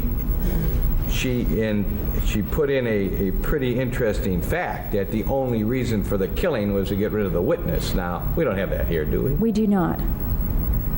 So although in the abstract your answers were directed to her question, that assumption is not the question. Absolutely. This lady's amazing. before you, as it has been in your cross and direct examination, as to Jeffrey Dahmer's mental responsibility as it relates to his acts of homicide. That's correct. Mr. Boyle, the witness has used the term hypothetical question, and I think maybe it might be helpful to the jurors if I instruct them right now a little bit about what a hypothetical question is, because some witnesses are allowed to answer a question that we call a hypothetical question. Now, a hypothetical question is where Like this judge also. a witness is asked to assume certain facts as being true, and from those assumptions to draw as to what conclusions they would draw. Now, a hypothetical question is only valid to the extent that the assumptions are valid. And you, the jurors, are the ones, based on the testimony in this case, that have to decide the validity of those assumptions. Go ahead, Mr. Boyle. Sure. Judge, Doctor, one of the things I neglected to ask you in direct was you and I have entered into a retainer agreement. Yes. Would you tell us, for the record, what the sum and substance of that is? Yes, that I am to receive $5,000 plus whatever my expenses are. Let's talk about filias. Have you ever found a filia, a necrophilia that you've told us? You looked to see if there was a filia of someone that was, amongst other things, wanting to render someone comatose in order to have sex. Correct. And what did you do to determine whether or not there was such a filia in existence? By name? I reviewed the literature in this area. Did you find any that fit? No. Did you go back to necrophilia? What's necro mean? A corpse. Okay. What's isn't that a Greek word? It's a derivative Yes. of a Greek word?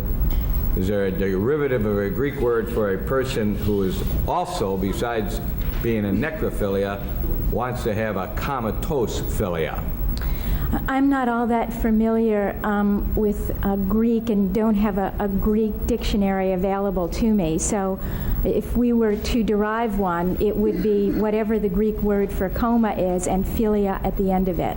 Okay, now, in the literature and in the Bible of the DSM, I call it Bible, but the DSM 3R, have you reviewed that to decide whether or not we know the necrophilia is in here? Yes, it is. And now, do you have you searched there to see if there has been instances sufficiently reported that the people who put together the DSMR looked for a person who had a paraphilia, and that paraphilia also included or was singularly for having sex by making someone comatose and having sex with them? Is there one in there? It's not mentioned. You keep on using the word Jeffrey reported, as you have testified. Now, when Mr. Dahmer was telling you things, you would mark down what he was saying, and then in many of your responses, he said he reported things to you. That's correct. Now, if Mr. Dahmer, assume that Mr. Dahmer was psychotic, I mean, suffering from severe schizophrenia, and he was telling you that he was doing what he was doing because Martians landed in his neighborhood and told him to do that, and I asked you what he told you, you would say he reported that Martian landed in his neighborhood and told him to do it. That's correct. You'd say it that way. I would. But you wouldn't believe that. I would not believe that Martians landed, no. Say. Now, when Mr. Dahmer reported to you that he was doing the things he was doing because he wanted to achieve A, B, and C, did you accept that as an absolute fact? I do not accept that as an absolute fact. What is it that Mr. Dahmer reported to you, perhaps, when he said... And that's right here, yeah. Shannon, experts get paid. That doesn't necessarily mean they are biased. Should we expect these experts to work for free? Yeah, they absolutely should get paid. Some of the prices are insane, but that's their fees for being an expert in any field. I don't care what it is. It comes with being highly paid. But then if you get in, and I'm not saying this lady at all, this lady's been absolutely amazing, I feel like, and most experts that I see in these cases try to be, I feel like. But then sometimes you almost see like they're trying to not answer the question the same way, whether it's coming from the other side, if they're not on that team or however you want to put it. But yeah, these experts should be absolutely right down the middle for both sides, because that's what the jury and we as the public are counting on. We're counting on them being honest, 100% honest. Honesty in this life is so fucking important, man. It's so important on all levels.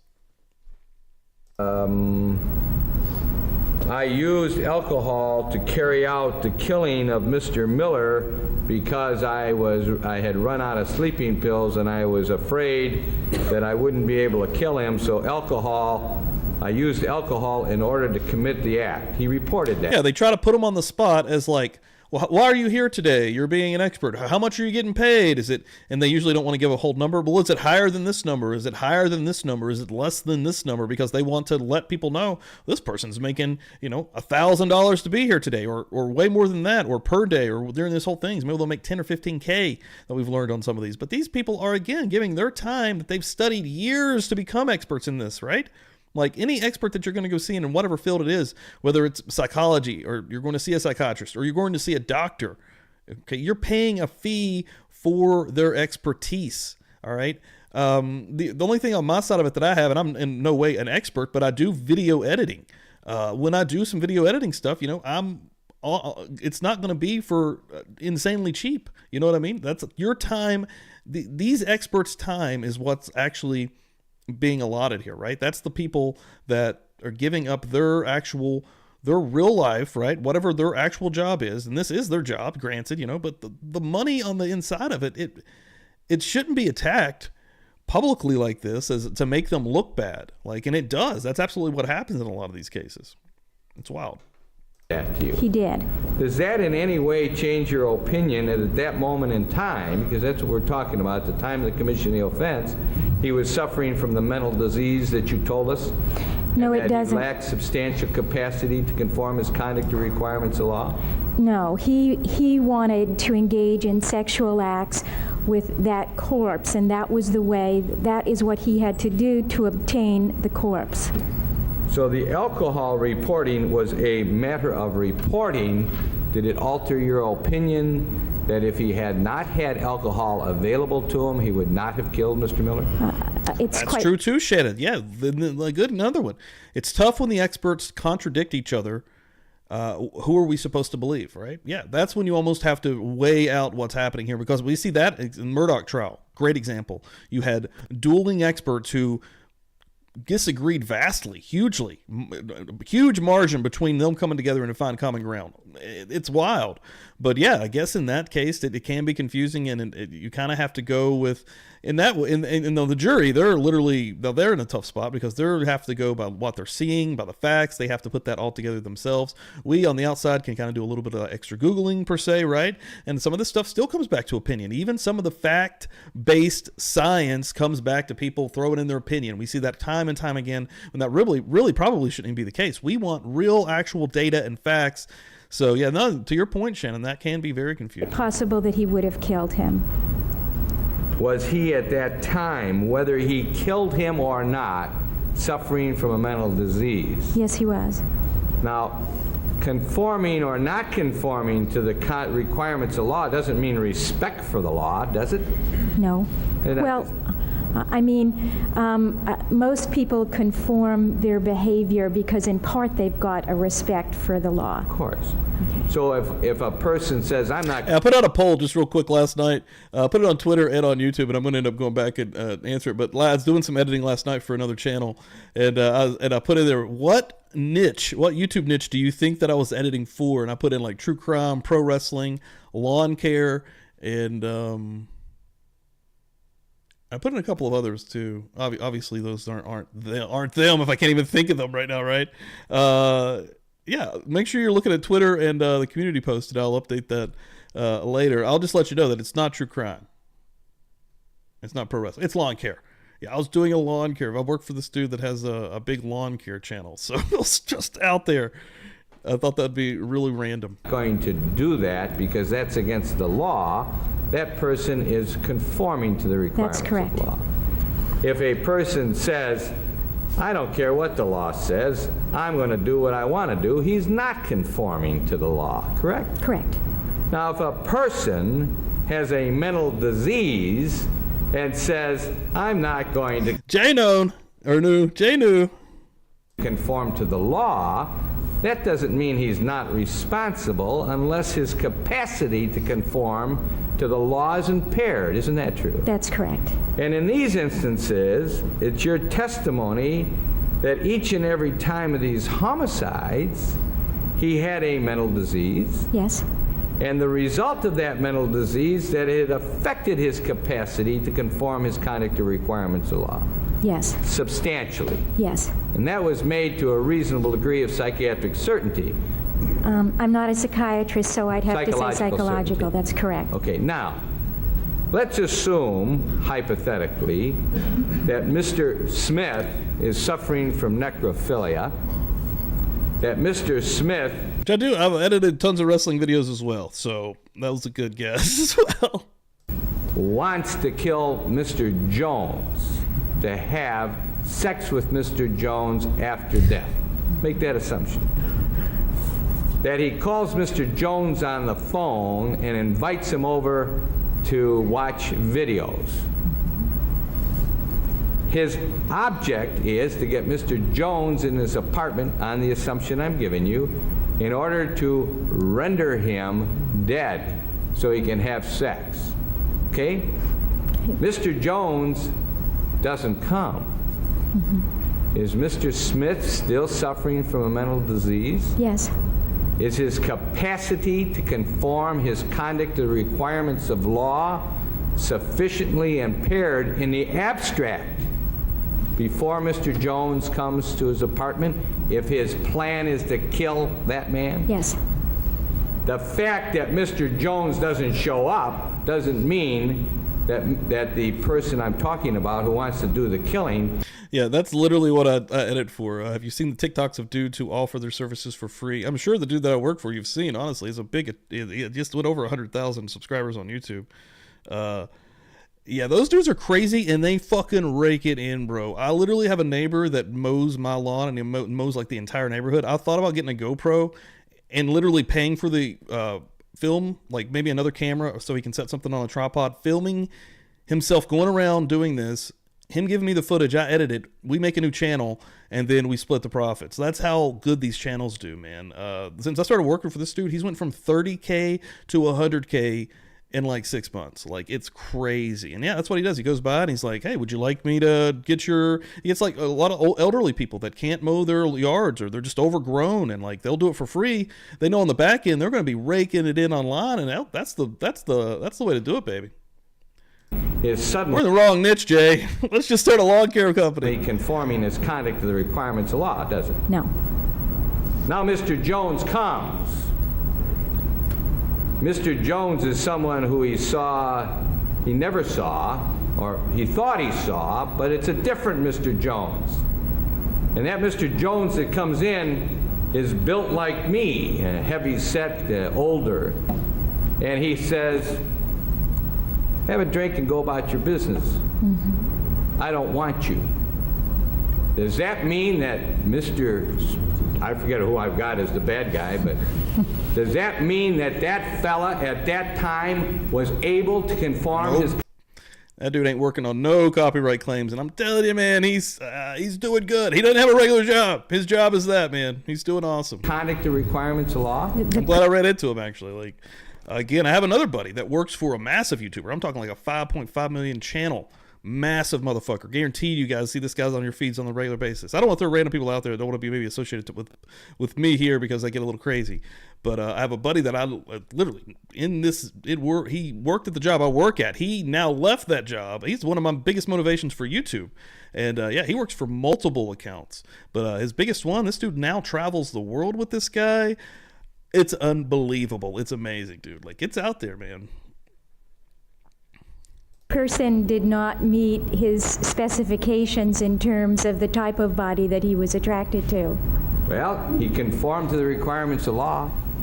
He didn't kill him. That's right. Okay. Because he didn't want him. He didn't True crime. We'll see you later.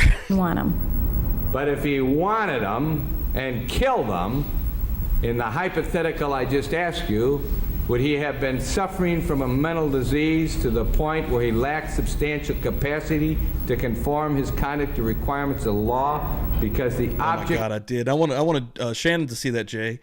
Yeah, they're probably going to be letting Leslie Van Houten from the Manson family out. And she endlessly kept getting her parole denied. Or anytime she'd get past the parole, the governor would shut it down. They're now saying they're going to let this lady out. of his mental disease was there and he was driven to carry it out? Yes. What if the same example, the man walks in and he has the body that he wants? And they start to talk. Members get free yard cuts, baby. And they make an agreement between themselves that he says, Yep. I'm going to go now, but I'm going to be back in an hour. All right? So he lets him go, he comes back in an hour, and then he kills him. What has been the relative difference between the defendant's responsibility in those two instances, one giving him an hour's leeway and then when he comes back killing him? Is he still impaired? Yes. Same degree? Yeah, that's pretty wild. It really is. Like, I did never expect to see her get out of fucking prison, bro. Like, she's in her 70s, I think. Like, Murders in Mowing. Yes, Murders in Mowing. Kalen with the name, with the wordplay, and killing it. Oh, my God. PB&J, Murders in Mowing. Ladies and gentlemen, welcome to PB&J, Murders in Mowing. What we're going to be showing you this week is this huge, overgrown property here. We're going to go talk to this lady and see if she'll let us cut it for free. We'll be right back. Degree of impairment? Yes. He didn't carry out the homicide, therefore he conformed his conduct to requirements of law. We got about 25 minutes left here, and we got a new witness coming. Art Nixie, and thank you for coming through here. New name. Let me make sure I have this right, Mr. Brill. The person came back, and he ultimately rendered him comatose, killed him, and had sex with him. Yes. The disorder is still there. Sure. But how about him giving him an hour furlough? What happens to the conformity when he's given him an hour's furlough? It has no meaning, does it? No. Of course. Do you believe that Jeffrey Dahmer killed, based upon all the reports he gave to you, to a reasonable degree of psychological certainty? Do you believe that Jeffrey Dahmer was killing because he wanted the people to stay with him? I believe that Jeffrey Dahmer killed his victims because he is interested in engaging in sexual acts with either a total corpse or body parts of someone who's not living. Doctor, we're hearing a homicide case, 15 of them. Jeffrey Dahmer had a necrophilia, which, in your opinion, was a mental disease. Yes. It is against the law, is it not, to give someone pills against their will? Yes, it is. It is against the law to rape and to sexually assault a human being under any occasion, correct? Yes. When Jeffrey Dahmer, let me ask you this hypothetical. Let's assume that Jeffrey Dahmer, suffering from this mental disease to the same degree that you've told us, had rendered somebody comatose, had sex with them, and the moment after he had sex with them, the moment after, before he was able to kill that person, the moment after, Jeffrey Dahmer died of a heart attack. Would he, in rendering that person comatose for the purposes of sexually assaulting them, changed his mental disease at all? He still would have mental disease. That's correct. The object of his paraphilia would have been, as you have expressed it, to have sex when they're comatose and sex when they're dead. Let's take away the dead. He wasn't able to complete the death act because he died. Would he have been responsible for the sex act that he did, or would that have been the product of his mental disease? It would have been the product of his mental disease. So he would have been substantially impaired not to be able to conform to the conduct or requirements of the law when he decided that in the course of his objects he was going to do a number of things. One, render him comatose, have sex with him, and then kill him and have sex with him. Correct. So if he wasn't able to complete the killing because he died, he still would have been impaired substantially in the giving of him the pills and in the sexual assault. That's correct. And that's to a reasonable degree of psychological certainty. It is.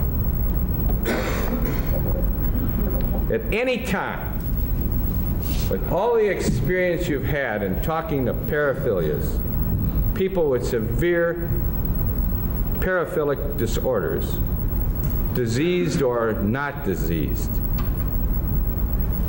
a lot of people, I assume, have told you fanciful stories. They've malingered, they've made up things. Yes. Did you ever find Jeffrey Dahmer inventing a psychosis to convince you that he was psychotic? I did not. Did he ever falsify symptoms, in your professional opinion, to a reasonable degree of psychological certainty? It's my opinion that he did not falsify symptoms. You are not suggesting, doctor, that every single person that he ever came in contact with, who he thought of as an object of his desires, was going to be dead if he got together with that person. No. It's when he got together with the person that he desired and committed the homicide. It's your testimony that at that time of that act, he met the standard. Mr. Boyle, what I'm saying is that he had a certain mindset about the type of people that he was attracted to and their bodies that he was attracted to. And so if he came into contact with a person to whom he was attracted and wanted their body or body parts, because of the nature of the disease that he had, he could not conform his conduct. There was a question asked of you relative to a gentleman, a black gentleman that he met in Chicago when he was on a vacation. It was the one that was read to you, page 20. You don't have to go into it. They went back to his apartment, and Mr. Dahmer drugged him. He stated that for some reason he did not do anything else. He just masturbated and kissed the guy, and the guy left. Remember that one? Yes, I do. He did not kill this man. And he told you why he did not kill this man. In the words that you read yesterday, and I believe Ms. Smith read today, was he felt... Miss White, I'm so sorry. How did I do that? I apologize. It's okay. Examples, I think. He did not kill this man, and he felt that it might be that he was not as attracted to him as he thought he would be. That's right? correct. Now, that certainly puts that man in a completely different category than anyone else that were... Mulch, murder, and mayhem. You never know what you may find in the weeds. Could be a body. Could be something else. You never know. Join us next time. I love these names, Kaylin. Your wordplay is seriously sick. Like, it's amazing. Talking about who ended up as homicides, correct? She's a genius. Did he ever tell you? We got the best on the J Buzz Nation team, right? We got fucking Austin out here, killing it with the shirts. We got wordplay coming out with the names with Kaylin. You guys are creative as hell, man. It's amazing. Me too. Mulch, murder, and mayhem. You kidding me? The CR coming through, passing the plate again. The collection plate's out there, baby. Thank you so much, CR. Seriously, you're absolutely amazing. OG CR, old school member here. She's been killing it for a long ass time and continues to do so. Love it. Thank you so much. Yeah, next week, Murder Church is just going to be called Mulch, Murder, and Mayhem, folks. That I killed. I'm going to pass that off to the dude I work for and be like, hey, man, maybe we should get together. Maybe we should start passing around a few ideas here, okay?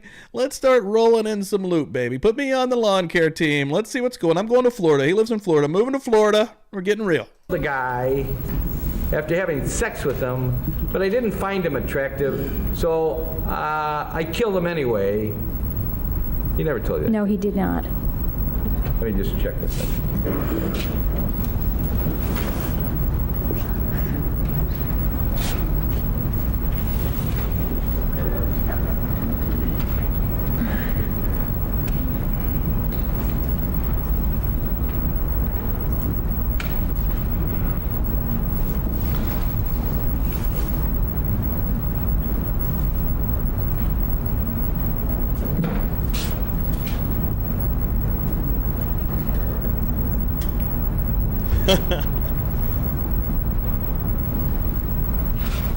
Let's go.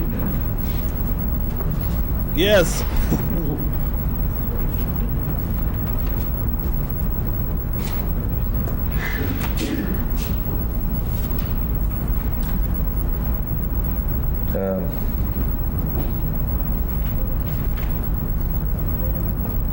You were asked a question about Flowers, Mr. Flowers, who escaped this potentially unfortunate incident that happened to others, right? Yes, I was. Grandmother sees him, Flowers lives, correct? Correct. Counteract Synthomasone is seen by the police and citizens, but he dies. Yes. Can you explain the difference?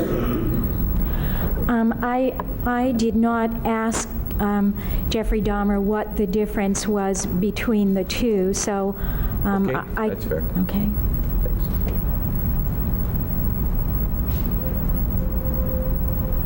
I have a note here, and I'm almost finished. I want to ask you about the DSM book. This part about the cautionary part of it, correct? Isn't that cautionary part State to state to mowing. make sure that people just don't say that everything in that book is automatically integrated into the law? I think that's a fair statement to make. Now, assume that a person has this necrophilia. Uh-oh. The plate's still out there, baby. Thank you, Lakota. Thank you so much. Loving it. $1.99. Passing the plate around. Keeping her going. And decides You guys are seriously the that what best. I'm going to do is to get a job at the county morgue. And they work at the county morgue, and I really want to make it absolutely clear I'm not suggesting this happens at all. I have no idea, but I have to use an example where a person would come in contact with dead bodies. And they work at that morgue, and they act out some of their fantasies. That doesn't mean they have a mental disease, does it? Well, if a person has sex with a dead body, I didn't say they had sex. They just work. oh, I'm sorry, they just work there. No. They've got fantasies about it, but they never do anything about it.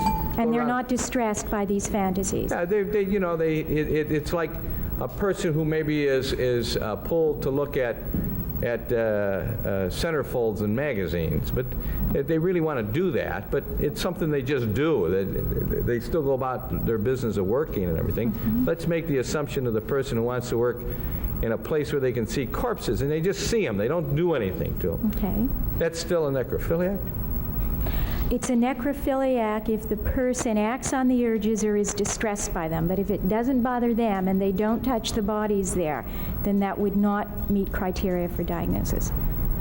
What about the person who continues to have sex, continues to do things with the dead body, more and more different things, more and more frequent things? They initially start, this is an assumption, they start touching a body once 1 month, and then the next month they're doing it 3 times a month, and the following month they're starting to try and have relations, and now they're starting to take body parts, and now they're doing more and more. What about the progression of that person within the confines of the paraphilic of his necrophilia? If you act on the urges, okay, then you meet criteria for diagnosis. And when it becomes more often and more often and more often, what, as a clinical psychologist, to a reasonable degree of psychological certainty, are you starting to conclude about that person? That the person, that first of all, they're not able, people should not be having sex or touching dead bodies for sexual purposes. And what I would conclude is that they've lost control over time, the fantasies have intensified, and they're not able to control their behavior relative to the corpse. That person may very well have a mental disease. One of the coolest things ever is happening right now. 57 people in here with 57 likes. I love it when it matches up. I just want to throw that out there. Thank you all so much. Yes.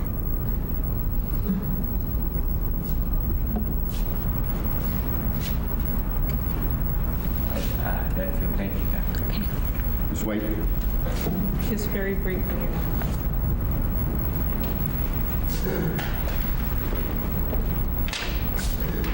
Starting to think this guy might have a fucking problem or something.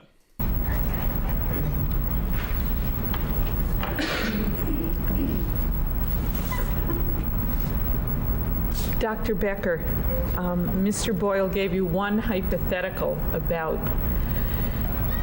Jeffrey Dahmer not having or using alcohol during any one of these killings. There's no evidence in any of his reports that alcohol was not involved in any one of those killings, is there? I think it's fair to say that's correct. My understanding is that when weekends came, that he would consume up to 24 cans of beer. All right, so, and these homicides occurred on weekends, correct? Correct. You also, or Mr. Boyle also, indicated that with the last black male, that the explanation for that person not dying, although Jeffrey Dahmer first says, I didn't kill him, he may not have been attractive enough, that that's an acceptable explanation for his not dying, correct? I would say that's acceptable. I don't know if that's the actual reason, but that would be one interpretation.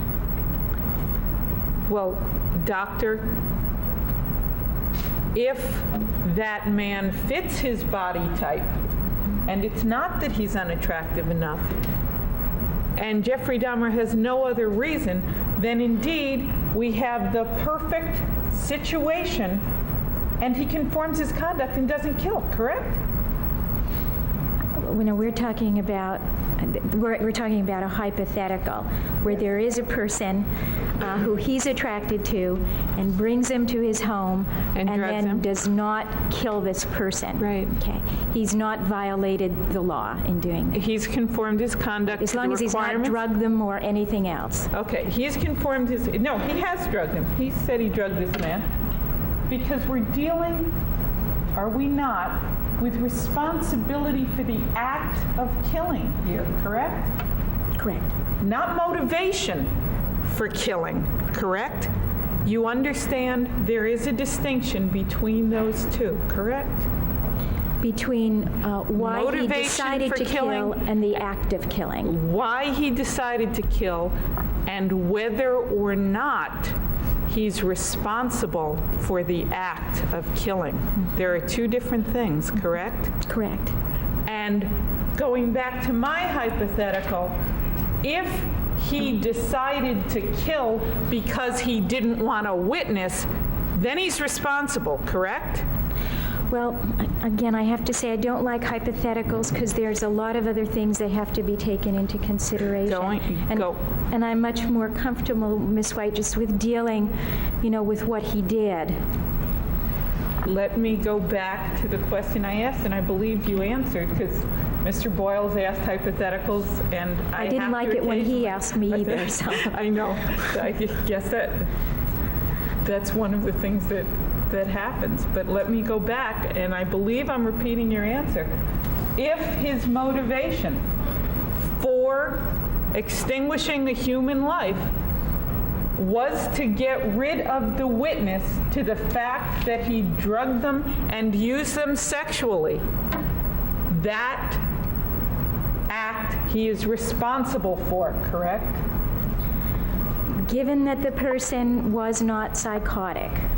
Right, and Jeffrey Dahmer, we're assuming non-psychosis, just as in the case of Jeffrey Dahmer. He killed somebody just so that that person would not be able to tell that he had drugged them and had sex with them, and he was not interested in doing things sexually with the body after the act. Right. Correct. So he is responsible. And that person also, we assume, understands the difference between right and wrong in the act of killing. You want me to assume that that person understood? Yes. And that person's responsible? Yes. Jeffrey Dahmer, however, you are saying is not responsible for that act of killing, although he knows the difference between right and wrong. See, even this, I love this lady, but I don't necessarily agree with her completely here.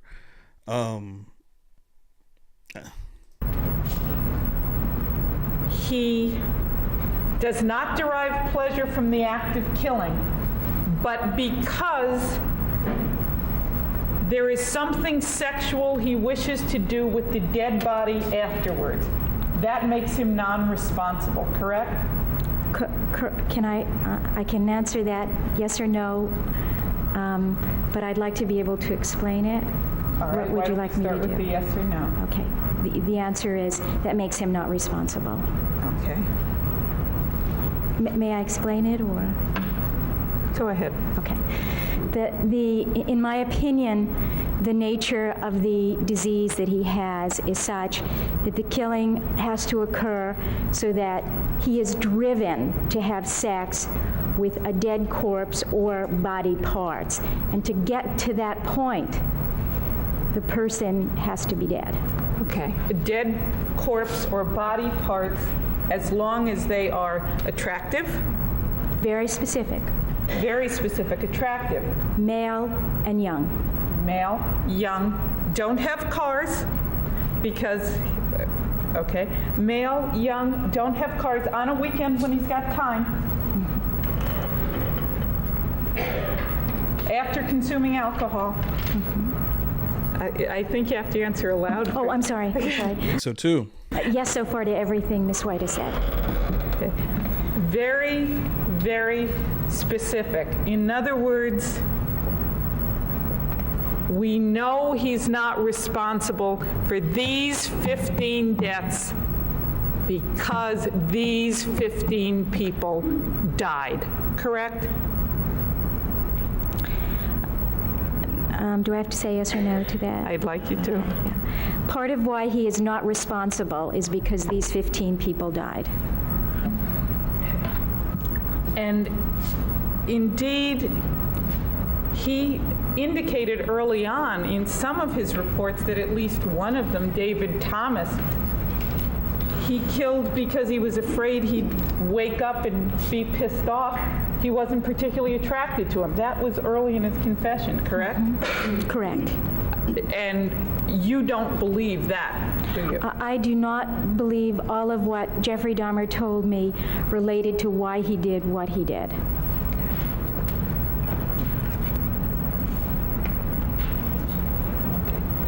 Just one other thing, going back to the paraphilic actions that you described late yesterday that you developed in your last interview with Jeffrey Dahmer. In that regard, Dr. Berlin was right there with you during the conversation? He was in the room with me. Okay, and as far as you know, participating in the conversation and hearing it? Did he hear what I had to say? What you had to say and what Jeffrey Dahmer had to say? Yes. Okay.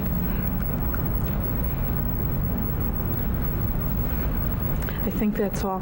Thank you again, Doctor. Just a few questions.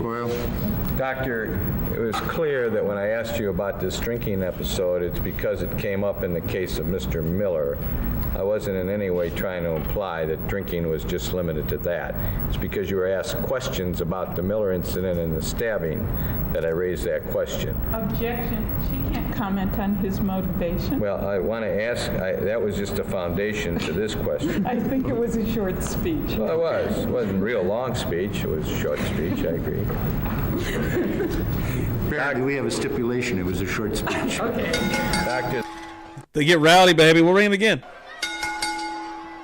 the drinking that we're talking about in reference to Mr. Miller, did the fact that Jeffrey Dahmer told you that he had a drink in order to use the knife to cut the jugular vein of Mr. Miller, did that in any way alter your opinion that he was not responsible for that killing? No.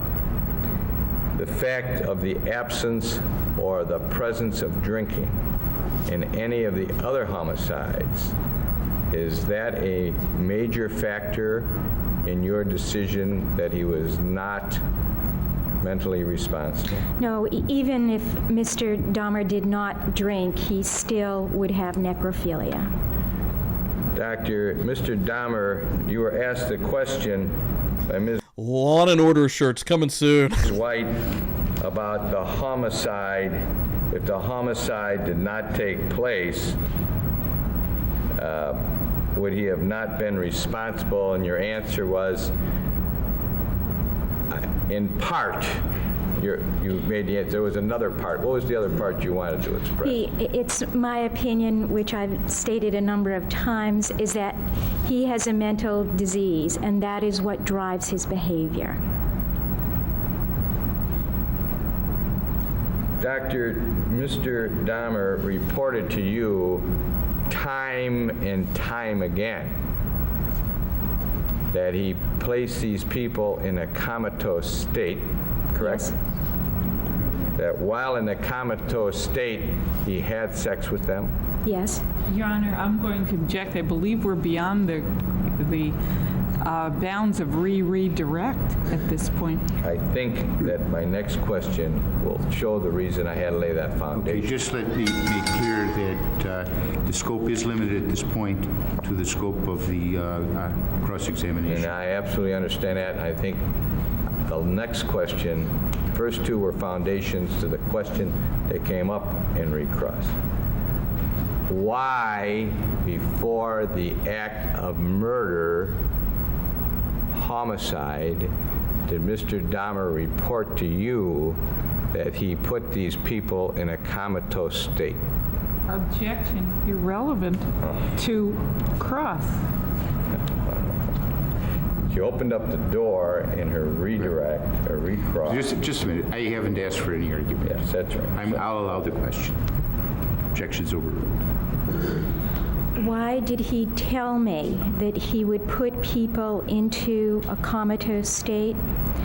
For a couple of reasons. One, because it was much more arousing to him to be sexual with a person who was comatose, and that he had control over the person. And also, that he didn't, I mean, if you want me to go on, there are a number of things he said, and they are in my notes. That he didn't have to entertain the person, that he didn't have to have very much in the way of interaction with the person. And did he in any way indicate to you about his not wanting them to be conscious when he killed them? He's told me that he didn't want, and this sounds unusual, but that he didn't want his victims to be in pain. And each and every one of the persons were unconscious at the time of death, as far as you know from what he reported to you. In relation to the 15 cases Yes, ma'am. here, that's what my recollection is.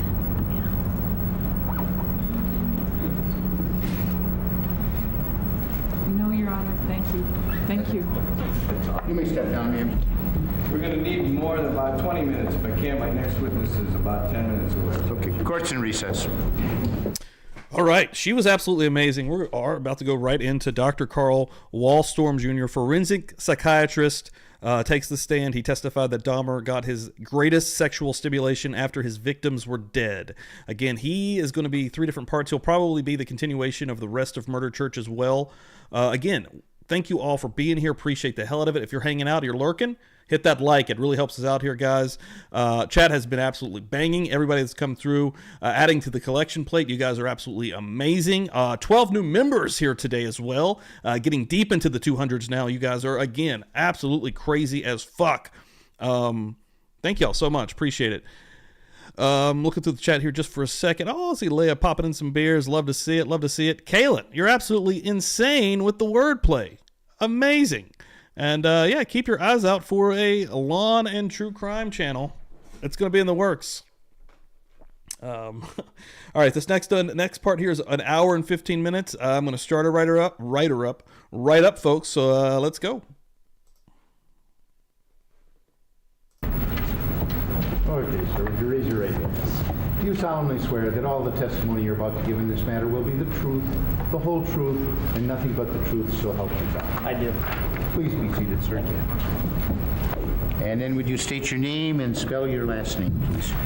Yes, Carl M. Wallstrom Jr., W-A-H-L-S-T-R-O-M. Good morning, Dr. Wallstrom. Good morning.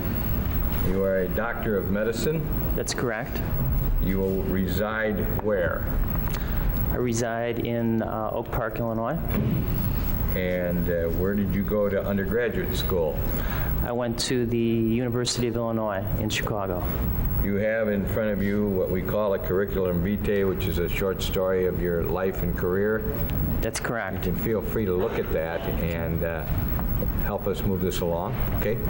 Yes. Oh, don't you have a copy of Dr. Wallstrom's?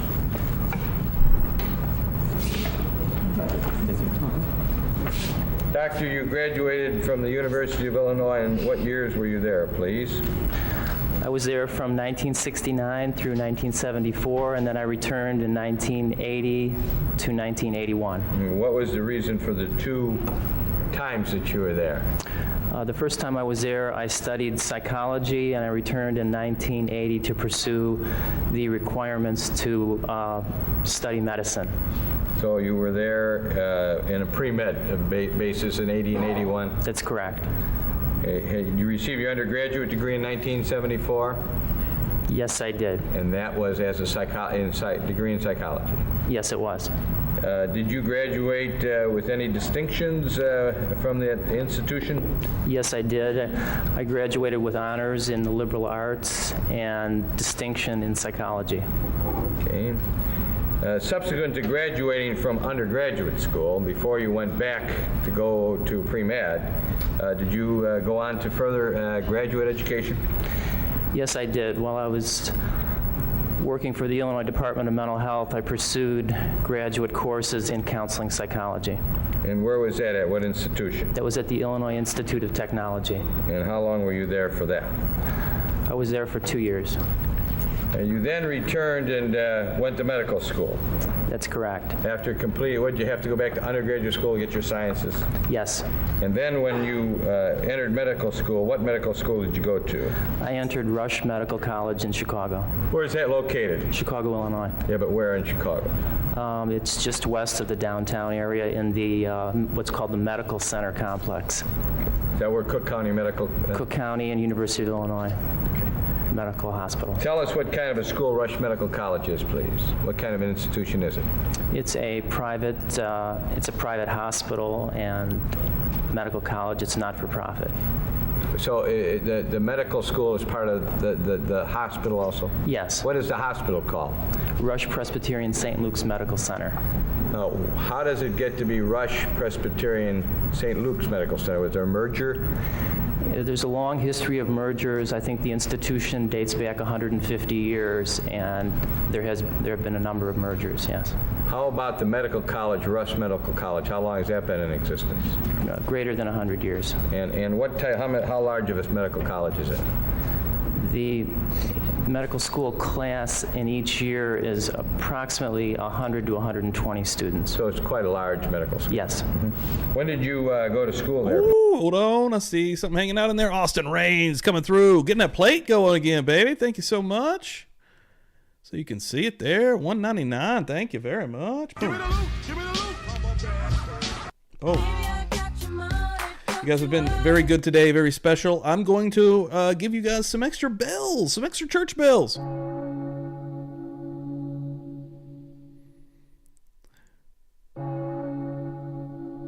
I love the slow, methodic, slow church bells. Love it. Please. I went there from 1986 through 1990. And what year did you get your Doctor of Medicine? In 1990, in June. And as I'm looking at your medical dates, I see 82 to 86 for being at medical school. Am I misreading that? Oh, no. You're reading that correctly. I'm sorry. That is correct, 1982 to 1986. So you became a Doctor of Medicine in 1986? Yes, in June of 1986. Okay. That's correct. Now, while at that medical school, by the way, is your license to practice your profession on on file with the proper authorities in the state of Illinois? Yes, it is. Did you receive Oh, yes, you may. Yes, you may. I'm telling you like it is, baby. That's my favorite actual soundbite. That is from a professional wrestler by the name of Dr. D. David Schultz. If you do look him up, if you Google Dr. D. David Schultz, what's going to pop up is him slapping the absolute piss out of a news reporter who came backstage at a WWF show in, I think, 1984, 85. I think it was 85. And Dr. D. David Schultz did lose his job for this, but that reporter, as you guys know, we all know wrestling's fake, right? Well, there was a point in time where the wrestlers didn't like to say that out loud, right? They took some kind of offense to it. This reporter was moseying around backstage, and he happened upon one of the baddest motherfuckers on the planet, and still to this day, Dr. D. David Schultz, who does not give a fuck. I'm telling you like it is, And baby. he still doesn't give a fuck, and he didn't even give a shit at that day when he lost his job. This guy's like, oh, I forget exactly how he said it, but I'll pop the clip up and we'll pull over in just a minute. But basically, like, you know, saying something along the lines of professional wrestling's fake, and he said he slapped the fuck out of this guy right in the ear. I think he busted his eardrum too, and said, "That's an open hand slap, baby. Does that feel fake? Did that feel fake?" I'm telling you like it is, baby. Badass right there. I'll get that ready. Hold up. any awards while at medical school, please? Yes, I did. I received the Sandoz Award, which was a recognition for superior academic achievement and contribution to healthcare. And did you do any research while you were a medical student during the years 82 to 86? And if so, basically what kind of research, if at all?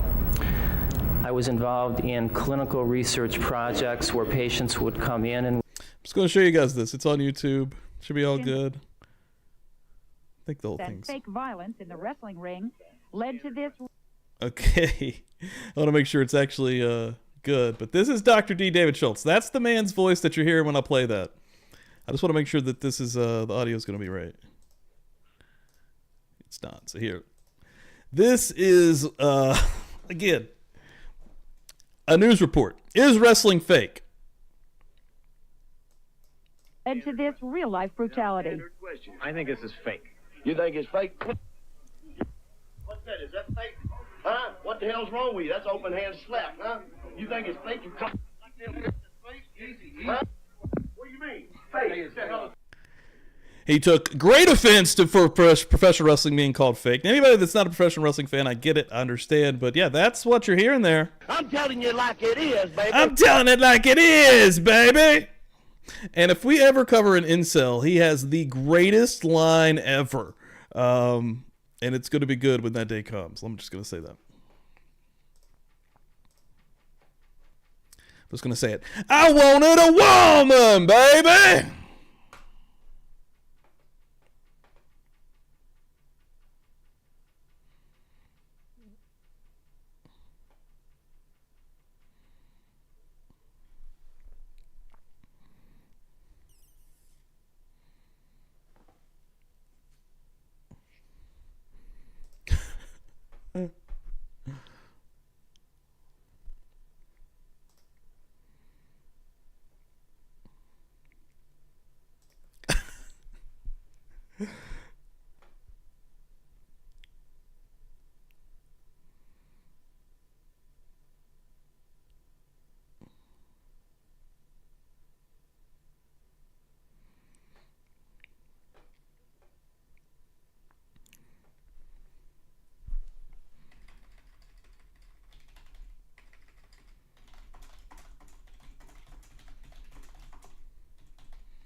I'll get you a link, Austin.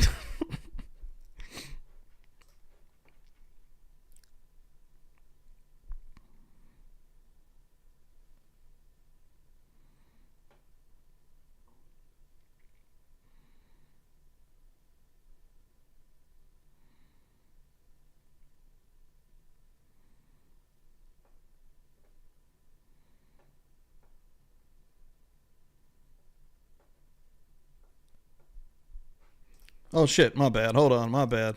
Forgot to put the audio back on the court. That's my bad. Sorry about that, guys. I was a little bit behind there. Got too excited on Dr. D. I'm going to back up just a little bit. Sorry about that. Psychology degree at this time. They're still going through the beginning. Why are you an expert? But yeah, thank you all. Sorry. Previously an undergraduate degree in psychology, yes. So did you have a master's in psychology? No, I didn't. I had about half the credits as a student at large at IIT. That's the one thing about the chat. When I'm getting behind and I'm trying to catch up, once I catch up, all of a sudden they're like, no audio or no sound. I'm like, son of a bitch. It's a master's. And that's when you decided to go to medical school? Yes. Was your aim to become a psychiatrist? Yes, it was. Fine, graduate. I was just back, Leah. No, the actual chat and the lag, it's like 5 seconds, maybe less than that. But I was like back up in the chat there. Waiting for medical school, you went into psychiatric residency. How long of a residency is that? Well, it's a combined internship 2 and minutes? residence. Oh, did I miss that much? Shit. Medical Center Complex. Yeah. Is that where Cook County Medical? Cook County and University of Illinois Medical Hospital. Tell us what kind of a school Rush Medical College is, please. What kind of an institution is it? It's a private hospital and medical college. It's not for profit. So the medical school is part of the hospital also? Yes. What is the hospital called? Rush Presbyterian. CR! Thank you so much, CR. $2 passing the plate to the left or the right. St. Luke's Medical Center. Now, how does it get to be Rush Presbyterian You ain't St. wrong. Luke's Medical Center? Was there a merger? There's a long history of mergers. I think the institution dates back 150 years, and there have been a number of mergers, yes. How about the medical college, Rush Medical College? How long has that been in existence? Greater than 100 years. And what type, how large of a medical college is it? The medical school class in each year is approximately 100 to 120 students. So it's quite a large medical school. Yes. When did you go to school there, please? I went there from 1986 through 1990. And what year did you get your Doctor of Medicine? In 1990, in June. And as I'm looking at your medical dates, I see 82 to 86 for being at medical school. Am I misreading that? Oh, no. You're reading that correctly. I'm sorry. That is correct, 1982 to 1986. So you became a Doctor of Medicine in 1986? Yes, in June of 1986. Okay. That's correct. Now, while at that medical school, by the way, is your license to practice your profession on file with the proper authorities in the state of Illinois? Yes, it is. Did you receive any awards while at medical school, please? Yes, I did. I received the Sandoz Award, which was a recognition for superior academic achievement and contribution to healthcare. And did you do any research while you were a medical student during the years 82 to 86? And if so, basically what kind of research, if at all? I was involved in clinical research projects where patients would come in and would be evaluated as to their response on various medications that were in various stages of clinical trials in being approved for broader use. Okay, but these were the kind of things that were particular to doctors of medicine who are not yet specialists, right? Well, the research that I did was actually all in the Department of Psychiatry. Okay, so while a medical student, you were working for the Department of Psychiatry? On an elective basis, yes. Sure. When you say elected, that was part of your training or volunteer? It was part of my training at one point, and I received a small stipend for the summer, I think of '85. When you graduated from medical school, did you choose a specialty? Yes, I did. And what was that specialty? That specialty was psychiatry. Now, you've had psychology degree at this time. Previously an undergraduate degree in psychology, yes. So did you have a master's in psychology? No, I didn't. I had about half the credits as a student at large at IIT towards a master's. And that's when you decided to go to medical school? Yes. Was your aim to become a psychiatrist? Yes, it was. By graduating from medical school, you went into psychiatric residency. How long of a residency is that? Well, it's a combined internship and residency, and it lasts 4 years. Some residencies are short in duration and some are long. How long is a 4-year psychiatric residency? How is that considered, like a general surgeon residency or a pulmonary specialist? Whoa, Kim Fabuloso coming through, passing it on with the $2. Thank you very much. I appreciate that, Kim. That's amazing. Absolutely amazing. And just because he's out here now, baby, Dr. D, and we all know just about, we know exactly what he's about, rather. I'm telling you like it is, baby. And Kim's telling it like it is as well in the chat. Thank you very much. Fabuloso! Family practice residency would be 3 years. An internal medicine residency would also, I believe, be 3 years. A surgery residency would be 5 years. So you're on somewhere in the middle scale as far as length of time to get. Yeah. After you finish your residency, what, if anything, are you allowed to do upon the completion of the 4-year residency? Are you automatically allowed to be a psychiatrist, or do you have to do something in order to be able to say, I'm now a psychiatrist? You have to complete 3 years of training in psychiatry to be eligible to be practicing psychiatry. Are you being watched during that period of time? Very closely. What if you didn't do a good job? Let's say that the 3 years that you're in residency, at the end they don't like you. What happens to you? Then I'm not here today. Okay, so you're not allowed to say you're a psychiatrist then? You would not be allowed to finish the program. Okay. You graduated or you finished that program. It's not called graduation, is it? It's postgraduate education. You do graduate. All right. So when did you receive the completion of your psychiatric residency studies? When was that?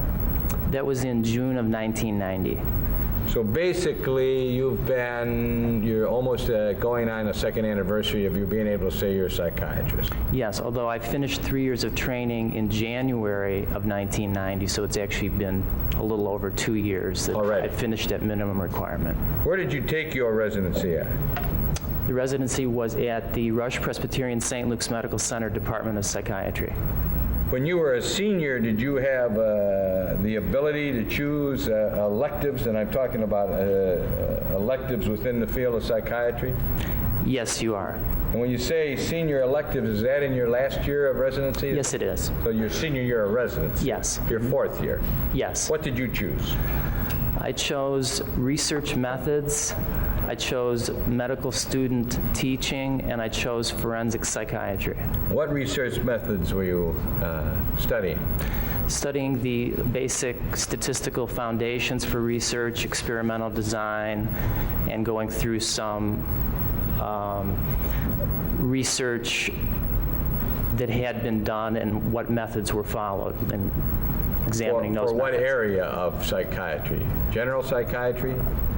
It was more oriented towards biological psychiatry. Okay. You taught medical student teaching, you mean you went to the medical school and taught like as an assistant teacher?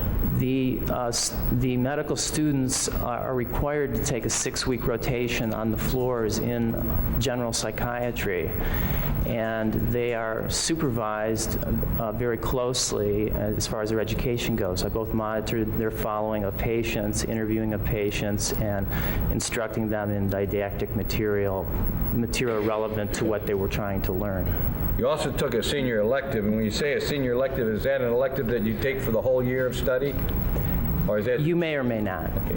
You also took one in forensic psychiatry. That's correct. What is that, and why did you take that? Forensic psychiatry is the study of the application of general psychiatry principles to helping the legal system answer questions that come up. So it's a merging of the two different disciplines. Yes.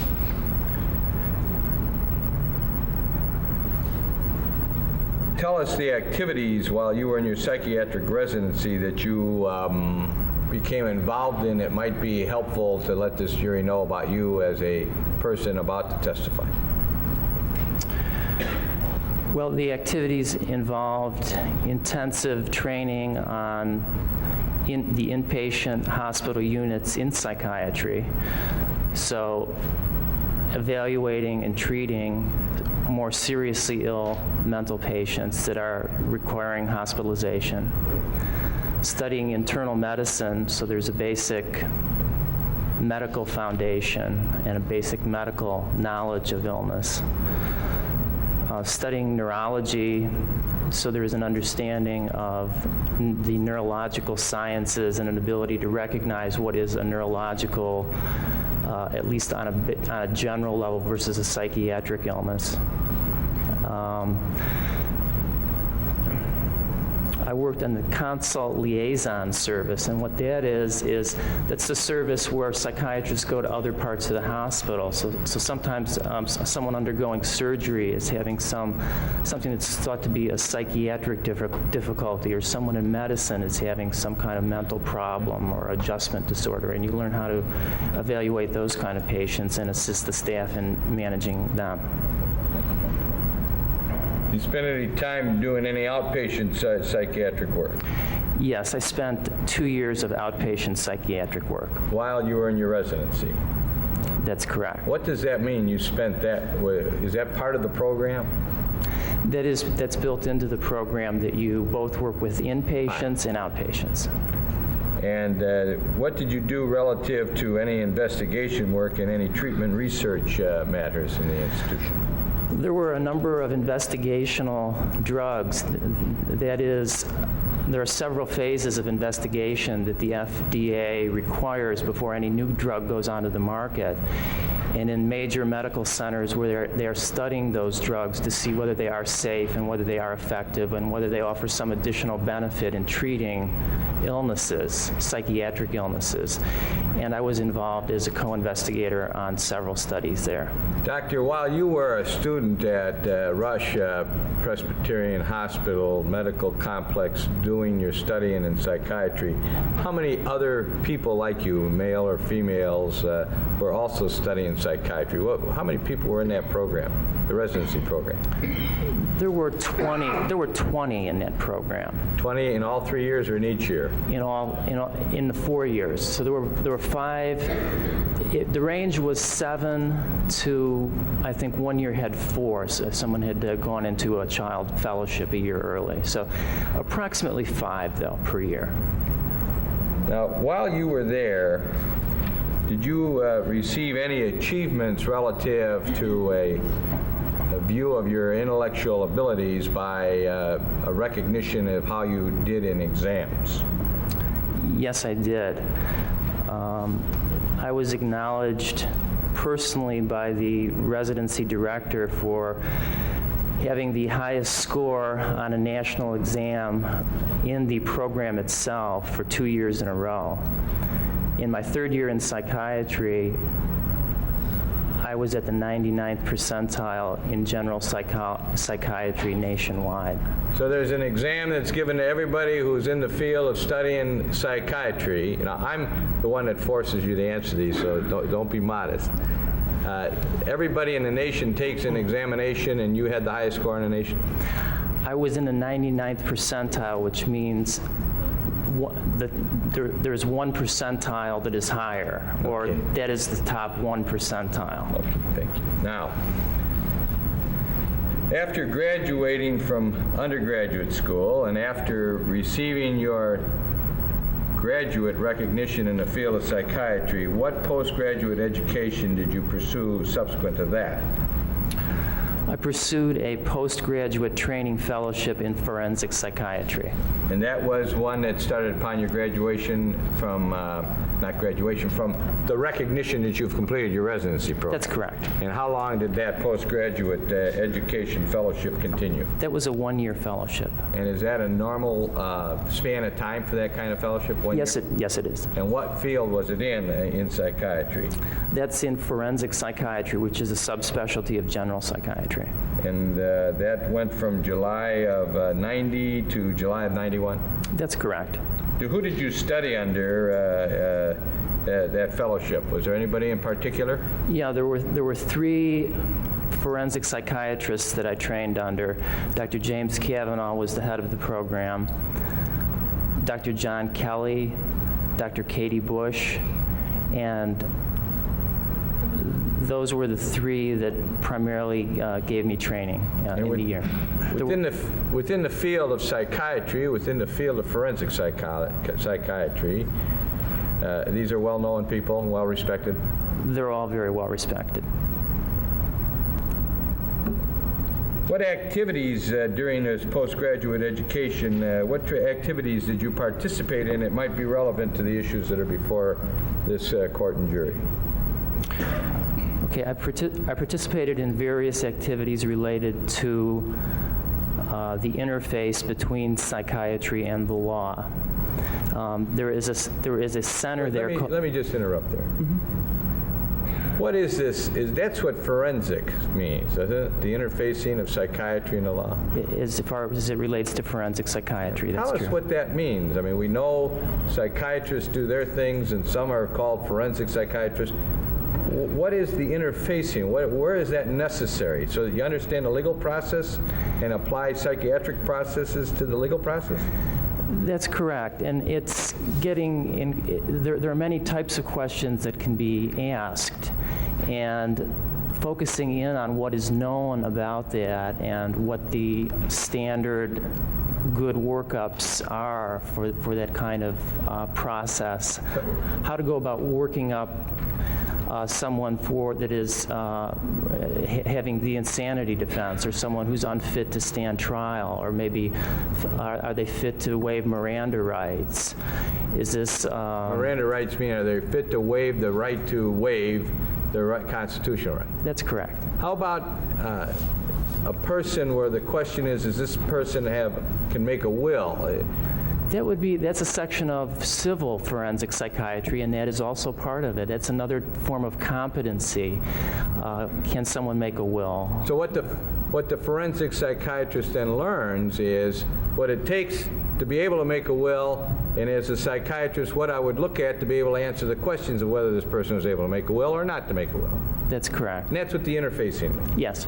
In other words, it's doctors learning what lawyers are thinking and lawyers trying to understand what doctors are thinking, and that's the interface. Mm-hmm. Yes. Okay. Tell me what kind of training did you receive relative then to what we're doing here in this courtroom on the basis of this insanity defense that you want to tell us about that caused you to believe that you have some understanding of what we're here for? Okay, 2 things. One is there is a sexually disordered offenders clinic there at the Isaac Ray Center. And Tell us what Isaac Ray Center is. The Isaac Ray Center is a subsection of the section on psychiatry and the law in the Department of Psychiatry at Rush Presbyterian. And tell us what you did relative to that. Okay. Training.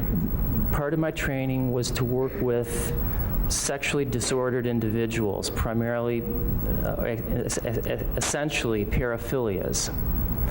And they work them up to determine the presence and the extent of the illness, and then whether treatment is indicated or available. I followed numerous patients. I was in on a weekly staff meeting regarding the treatment of all the patients that were in the clinic. Did you also work in any institute in your area of work that dealt with determining a person's fitness to stand trial? Yes, I did. Okay, tell us about that. Yes, that was both at the Isaac Ray Center. We would get federal and local cases, county cases, from various counties surrounding either Chicago or the neighboring counties that had. From where? Courts? Yeah, from the courts. From the courts, or from the defense attorneys, or from the state's attorneys. It could be from anyone. And we would work them up and help them answer that question, whether they were either competent if it was the federal court or fit to stand trial if it was the state court. They're basically the same thing. Yes. Just call it different. They do, yeah. Form. When you say you worked them up, did you do that by also talking to the person who was questionable? Did you talk to the patient? Oh, absolutely. Who would have been the defendant? Yes. And so you made inquiries. Did you get data and information and records and things like that to study? Yes, you would get records. You would get data. If psychological testing was appropriate, you would ask for that. you would interview the patient. Okay, so you did that during your postgraduate studies? Yes, I did. How many such people did you talk to relative to the kind of questions of their either competency to stand trial or their ability to understand what was happening in the courtroom, or whether or not they were mentally diseased or not at the time of the incident? In that year of training, I would say 40 altogether, and it did include one other setting, 40 to 50, and also include the Psychiatric Institute of the Cook County of the Circuit Court of Cook County. So you did that also? Yes. Okay. 21 minutes into his expertise level still being, what if your qualifications, sir? Well, let me just write a book for you real quick.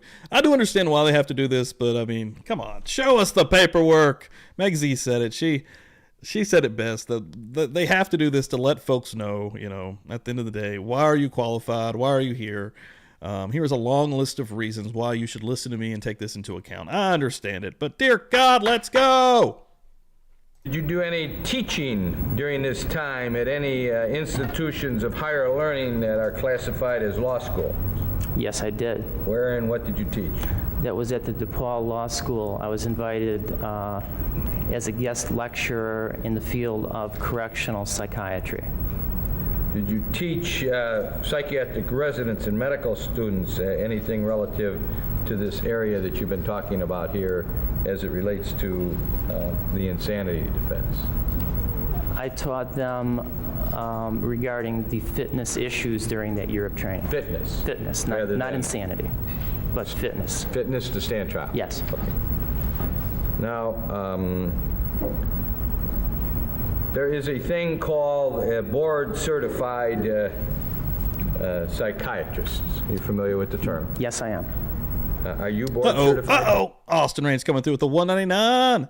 See that man about the doggeth? Yes.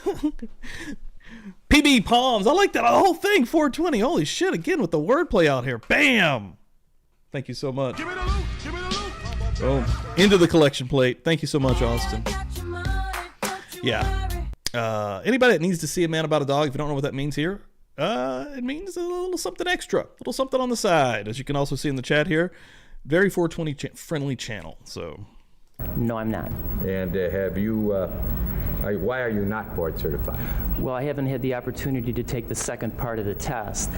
It hasn't been offered to me and will not be offered until June of this year. I'm scheduled to take it. I took the first part, which is the written part, and passed that. So you're halfway there? Yes.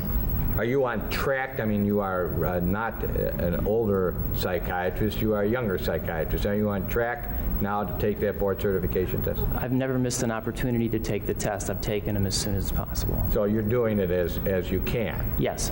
As is offered because of your youthfulness, right? That's correct. Okay.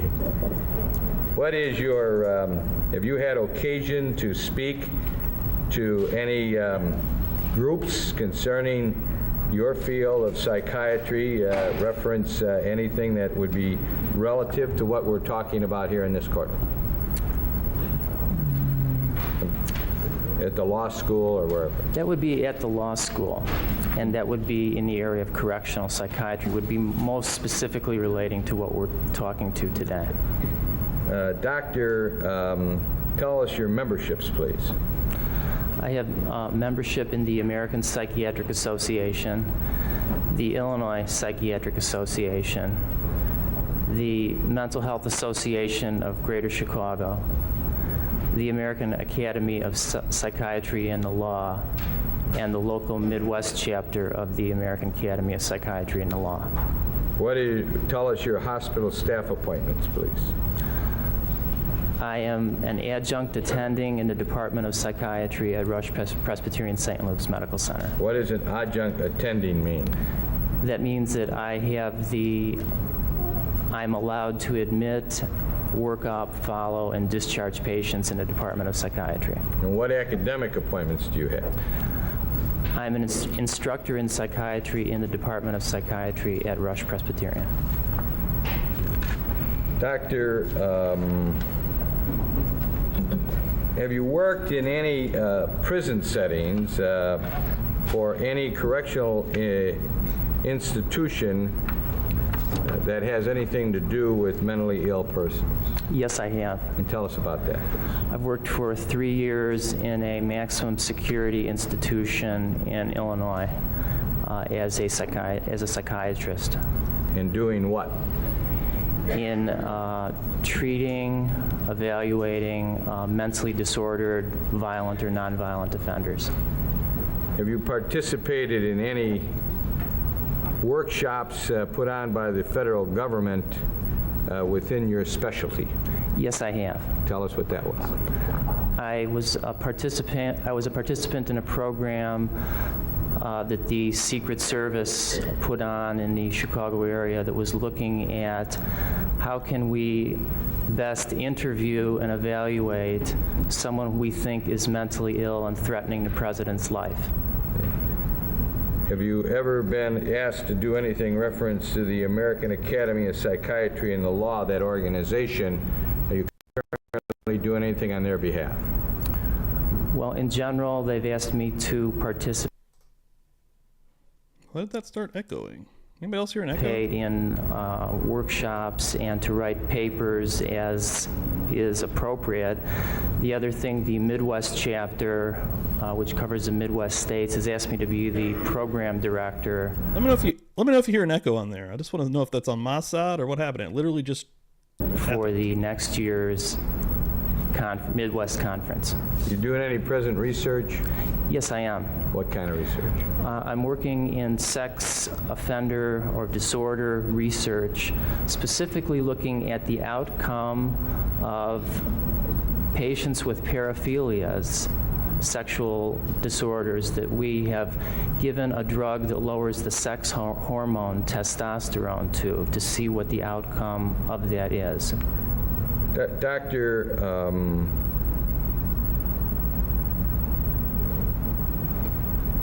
what portion of psychiatry is becoming your area of interest? Do you understand what I mean by that? Well, I have a number of interests in psychiatry. I can talk about them. Please. My strongest interest is in that of general clinical psychiatry. Actually, I'm going to try to refresh. 2716.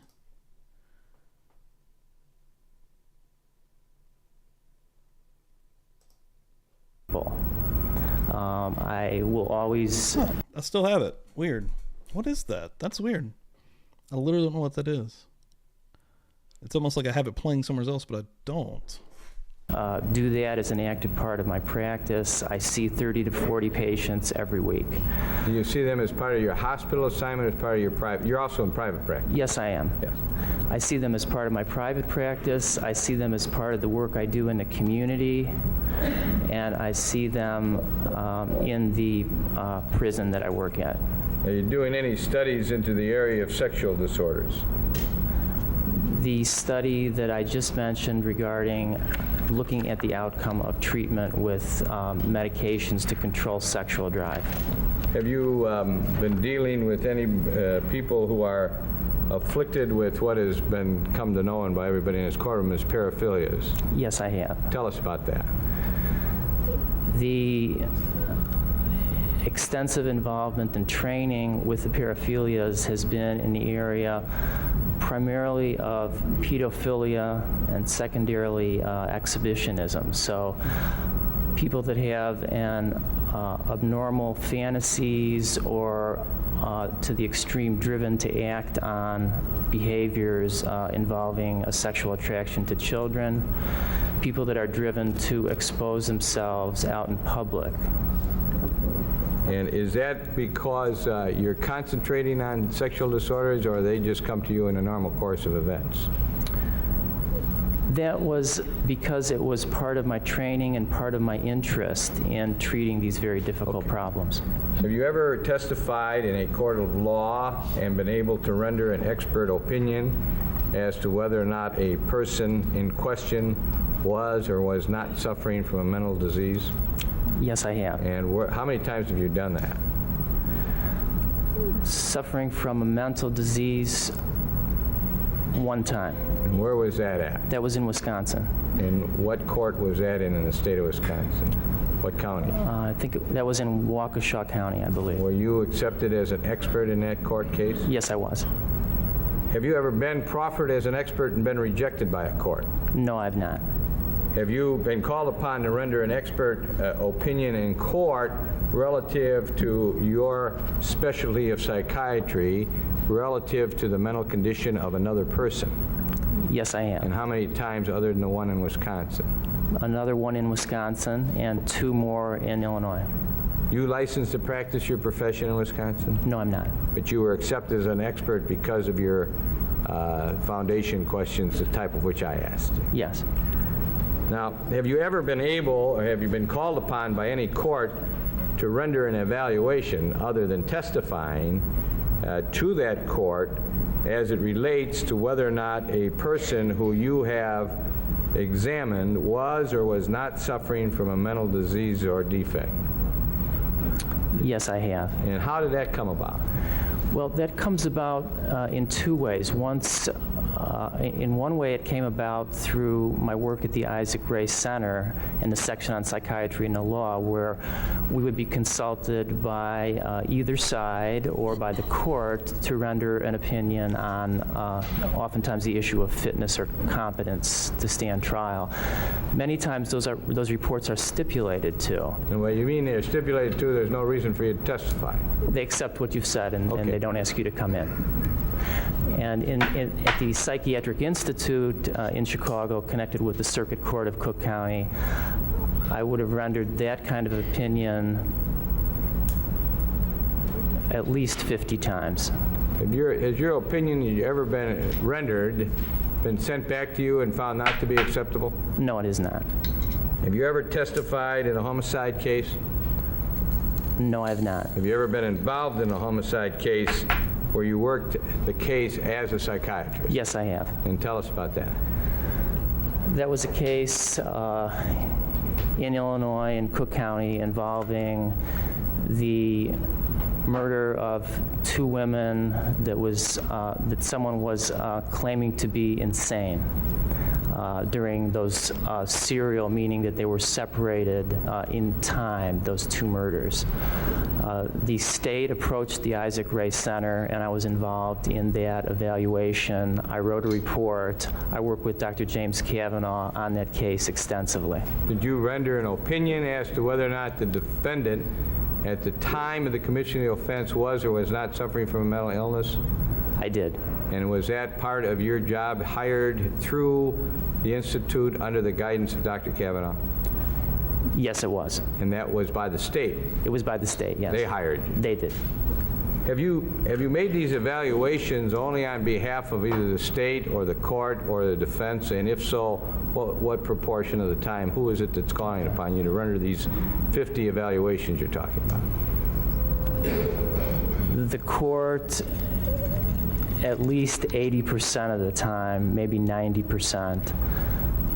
The defense, these are rough estimates, maybe 10%, the state or federal, 10%. Can you tell us, based upon the number of interviews you have made concerning whether or not someone is suffering from a mental disease or defect at the time of the commission of the offense, how many times did you make such a finding that that person was suffering from a mental disease or defect at the time of the commission of the offense? I'm sorry, could you repeat the question? Sure. I'm asking you, what percentage of the time did you say the person was suffering as opposed to how many times you say they weren't suffering from a mental disease? Okay. I've offered the opinion that someone meets the underlying criteria for insanity very, very seldom, less than 5% of those cases.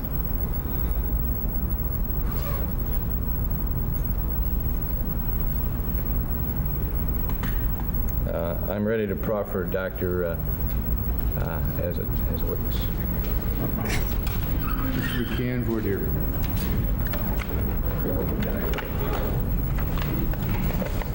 Doctor, I'm going to ask another.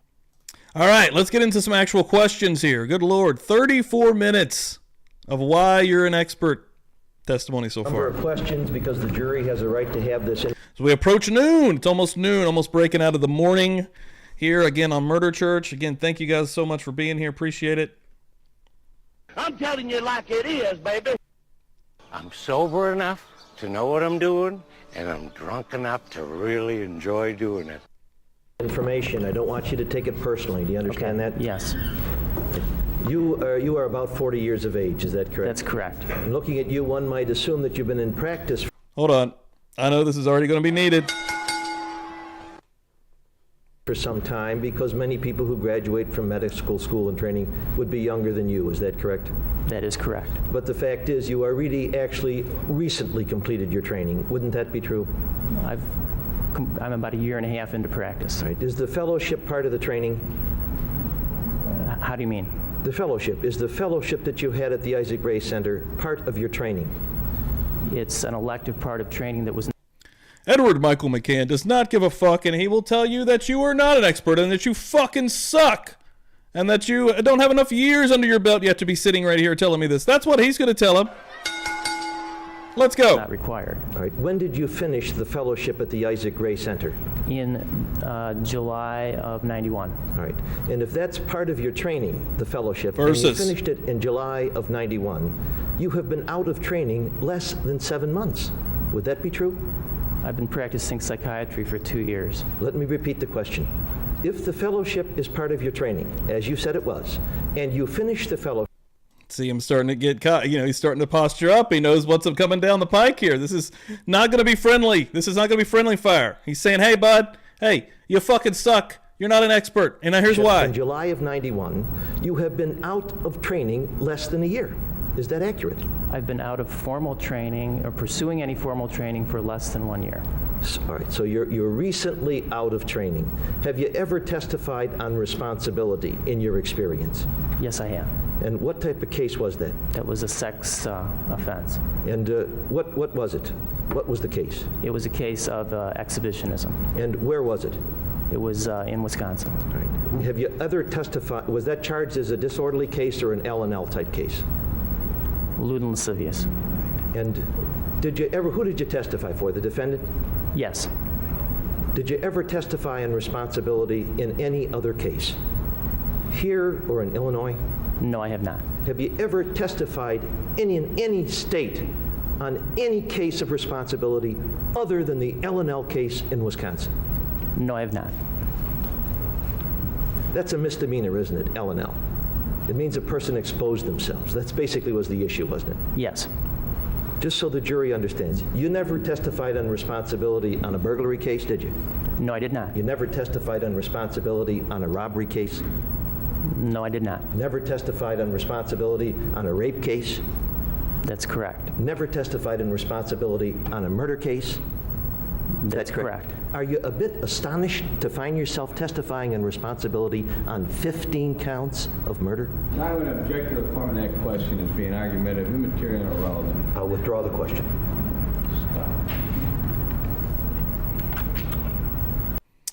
He don't need him to answer the question, right? It's in the jury's heads now, right? This guy's only been doing this for how long? Did you see the way his face went, too, when he even asked it? Yo, McCain don't fuck around, dude. The things you've talked about, the particular honors, are the honors you received as a student. Is that correct? That's correct. Are you on any committees of the American Medical Association? I'm not a member of the American Medical Association. Are you on any committees of the American Psychiatric Association? No, I'm not. Have you ever addressed the American Psychiatric Association? No, I have not. Have you published any papers? No, I have not. There is no paper published under your name. That's correct.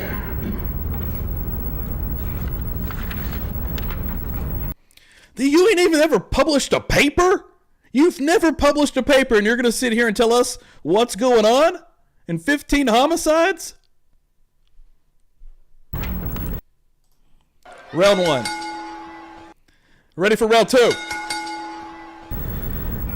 That murder case that you talked about, that you did a workup, You were under the direction of Dr. James Kavanaugh, is that correct?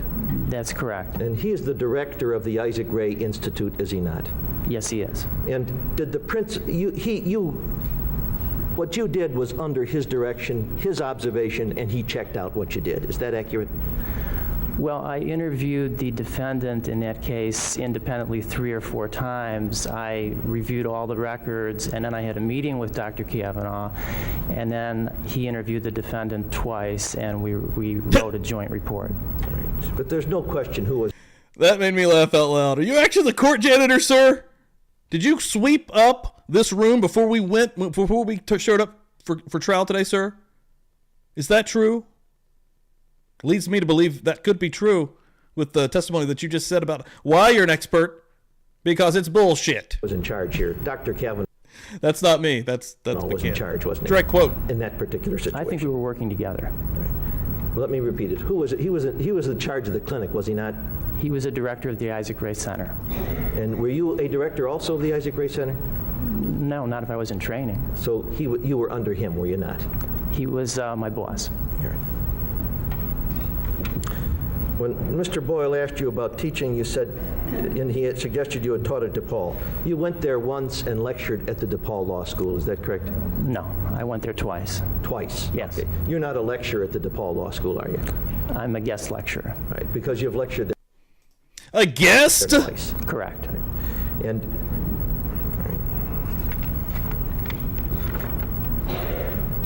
was the case that you testified in Wisconsin, the L&L case, did that go to a jury trial?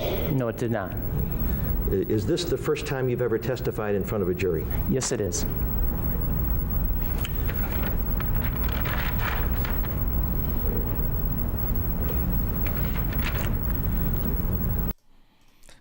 I do have one Anchorman soundbite. I don't believe you. I don't believe you. In terms of your practice, you have not. That was the first time that actually ever worked out perfectly. I don't believe you. Is it you're not long enough in practice to have had the time to qualify or to take the test for the boards? You haven't had sufficient time. In other words, the test hasn't rolled around. You've been so recently completed your training that you haven't, the time for taking the test hasn't come around yet. Is that why you haven't taken the second part of the... The first time they offered the test to me is in June of this year. I've been eligible ever since completion of my training. All right. And you are not board certified in psychiatry, are you? That's correct. And you're not board certified in forensic psychiatry, That's correct. And you join these very associations that you join. Once you graduate, you pay your dues and you're admitted. Is that correct? That is a requirement, paying your dues. And that's how you do it. It's not an honor that the American Psychiatric Association or the American Association of Psychiatry and the Law, you don't have to achieve certain achievements in order to be admitted to those associations, do you? You have to meet the minimum educational and ethical standards. But beyond that, then you pay your dues and you're admitted. Is that correct? You must pay your dues or they won't keep you as a member. Thank you very much. You may proceed, Mr. Boyle.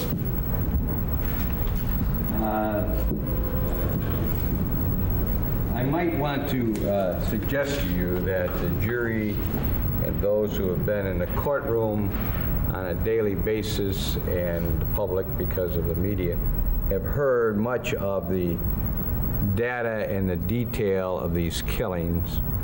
You and I met last evening and I indicated to you that it was not necessary, at least from our presentation, to go into them except as needed by you to render your opinion, correct? Correct. Okay. Doctor, you have filed a report and I've asked you to help us move this along, that you take your report and refresh your recollection as you need to so that we can get this matter in and out before the jury and turn you over to cross-examination, right? Okay. I hired you to work on my behalf relative to this case. That's correct. And I met with you in Chicago, Illinois, and brought you certain materials and gave you certain information relative to Mr. Dahmer. That's correct. Subsequent to that, you took on the endeavor of talking to Mr. Dahmer to decide whether or not you could or would or wanted to be of assistance to whatever you and I had talked about. That's right. You you indicated that you would let me know after you did your workup and what you looked at and viewed, what your opinion was, and then we'd go from there. Yes. Doctor, did you, as a result of that, can you tell us if there came a time when you met with Mr. Dahmer, where and when and for what period of time? I met with Mr. Dahmer on 4 occasions. December 26th of 91, December 27th of 91, January 1st of 1992. Those were all at the Columbia Correctional Center in Portage. That's where he was being housed. That's north of Madison. Yes. You met him with on New Year's Day and the day after Christmas and the day after that.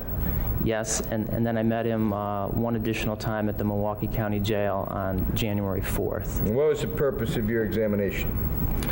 The purpose of the examination was to evaluate the presence, nature, and extent of any mental disease or defect which might affect the defendant's mental responsibility at the time of the alleged offenses. What were the matters that you were looking into as mental responsibility of what crimes? There were 2 counts of first-degree murder and 13 counts of intentional homicide. And that's, they're the same thing, the nomenclature was just changed. Yes.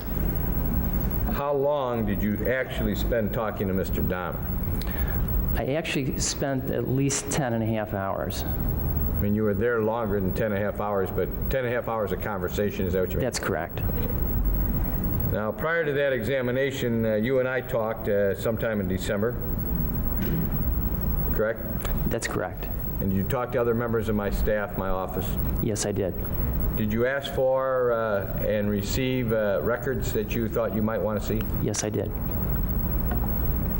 I want to ask you, Doctor, prior to the time of going to see Mr. Dahmer, you were given certain materials. That's right. You were given more materials as time went on. Yes. And you had a whole bevy of materials prior to rendering your opinion that was received on paper on January 9th, 1992. That's correct. Okay, would you run down and tell us what you have at your disposal prior to the time, it doesn't matter whether it was before or after you talked to Mr. Dahmer, just things that you did other than talk to Mr. Dahmer for those 10.5 hours. Okay. I reviewed the amended criminal complaint. I reviewed the confession given by the defendant to the police. 170 pages or something? Many pages. I reviewed the work product notes from your office which supplemented the confession by adding additional information that had been provided by the defendant to you and your associates. I reviewed the psychological evaluation of the defendant by Kenneth Smale, PhD, clinical psychologist. I reviewed the Milwaukee Journal dated Sunday, July 28th, 1991. Why did you review that? Well, that gave a newspaper account of what had happened and what was known and gave a lot of general information. Okay, it was just for what it was worth, right? Yeah. Okay, what else? The videotape of the Phil Donahue show, which featured Tracy Edwards and others. Let me talk about that for a moment. Why did you review that videotape of the Phil Donahue show concerning Mr. Edwards? Well, one thing that can be very important in looking at criminal responsibility is who has actually been in contact, who was threatened and, say, escaped in this case. This was the last victim or intended victim, narrowly escaped and resulted in the arrest. So I thought that certainly at that time that would be imperative to talk to him. Did you ever subsequently, besides seeing the videotape of Mr. Donahue's show with Mr. Edwards, did you have occasion to talk to Mr. Edwards? Yes, I did. And when was that? That was... Or how did that come about? That came about on my initiation of saying that I felt it was important. I had read his narrative that he gave to the police. I had seen the videotape, and I asked to talk to him personally. Did you do that? Talk to him personally? Yes, I did. Person or phone? I'm sorry. I talked to him over the phone for about a little over an hour. Okay. Let's continue. Let's continue on. What else did you do? Observations by the defendant's aunt on his parents' marriage, notes from the defendant's baby book, and part of a letter she had sent to his grandparents. What else did you see? There were medical studies that had been done of the defendant, an EEG, a CT, and cytogenic studies. Tell us what those 3 tests are. An EEG is a brainwave study, and it's a way of looking at how the brain is functioning electrically during the time of the exam. It doesn't prove or disprove any abnormal activity, and if it is not present, it doesn't show it. If abnormal activity is observed, it does indicate the nature of that activity and give some suggestions as to what is going wrong. That EEG was taken subsequent to Mr. Dahmer being arrested, so it was current? It was current. All right, how about the CT? What's that? The CT is computerized tomography. It's a way of looking at the brain. It can actually look at any part of the body, but in his case is to look at the brain and see if there were any gross abnormalities that could be detected. The results of both those tests, in your medical opinion, to a reasonable degree of medical certainty and or psychiatric certainty, were they within proper range? They were both read by I would have to check exactly. My recollection is they were both read by medical people that were qualified to look at them, and they were both read as normal. Okay, and how about the psychogenetic studies? What's that about? That's to look at whether there is some kind of chromosomal damage. Was there any found? None. Okay, let's move on. What else did you read, please? I looked at various police documents from the time of the defendant's arrest, which included statements by Tracy Edwards and various police officers who searched the defendant's apartment and obtained collateral citizen interviews. What else? Various documents, both by the fire department and the police department, along with witness statements related to the Conorack synthesome phone street encounter. Why was that important? Well, that was important because Lakota coming through with a $4.99 super chat. If you used to use questionable hair products back in the day, can we get an amen, please? Thank you so much.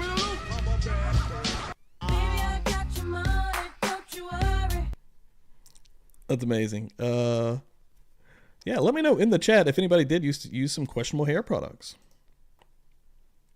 And yeah, leave an amen in the chat if you did. Leave one as well. Thank you, Lakota. Here was an example of someone who did become a victim, who had been seen on the street and was interacted with by the police, the fire department, the defendant, and various witnesses in the community. Okay, what else did you? Well, I'd like to say it was also important in some of the activities the defendant described doing to that individual and looking at the behavior to see if it was consistent with brain damage. Okay. I looked at the psychological evaluation of September 26, 1986 by Catherine Bowes, Master of Arts, Master of Science, supervised by David Osmond, PhD. After Mr. Dahmer was arrested on a disorderly conduct and exposing charge, along with clinical notes of mental health treatment by Evelyn Rosen, PhD, which was a condition of probation that he see her. What else did you review? I looked at the psychological evaluation of Charles M. Lodel, PhD, dated January 5, 1989, related to the second-degree sexual assault and enticing a child for immoral purposes, along with related court and police documents. What else? I looked at missing persons investigation of Anthony Sears, the Bath, Ohio investigation, Steve Hicks, West Dallas investigation of Flowers, and others. What else? I looked at the work records and notice of termination from Ambrosia Chocolate dated July 19, 1991. What else? I looked at military records of the defendant. I looked at a letter to a judge from the defendant's father. I looked at the medical drug screening tests.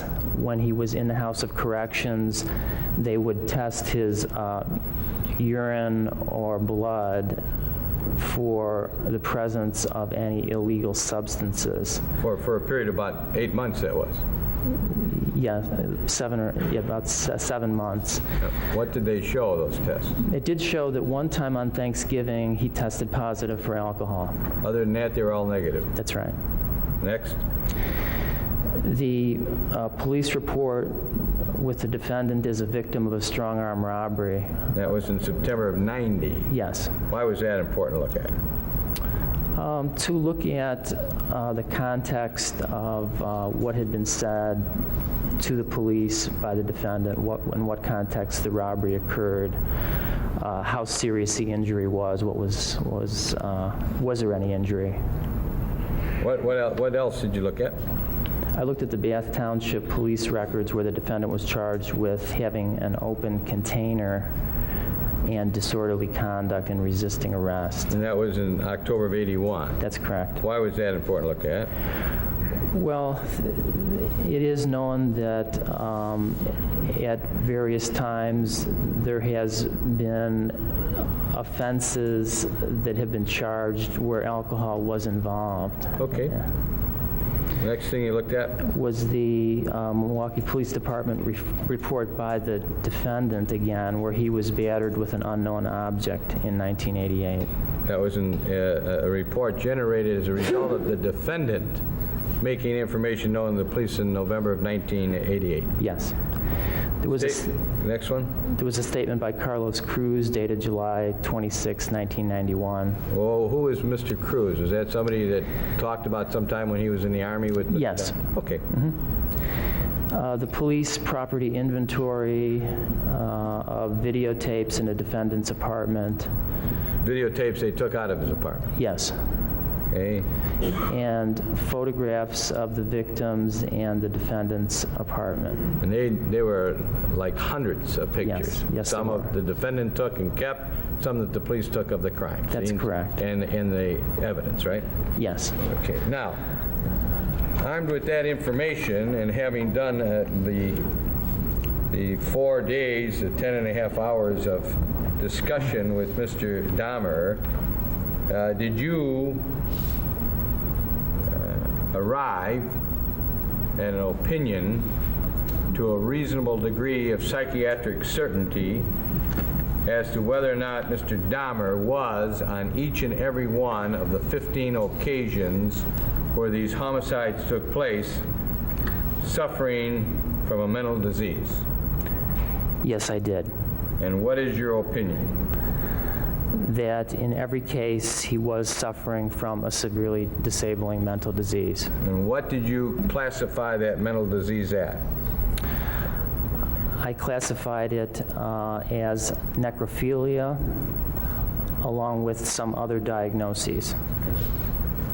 And necrophilia is a paraphilia? That's correct. It's classified as a paraphilia not otherwise specified because it's not a common condition. It's not a common condition? Yes.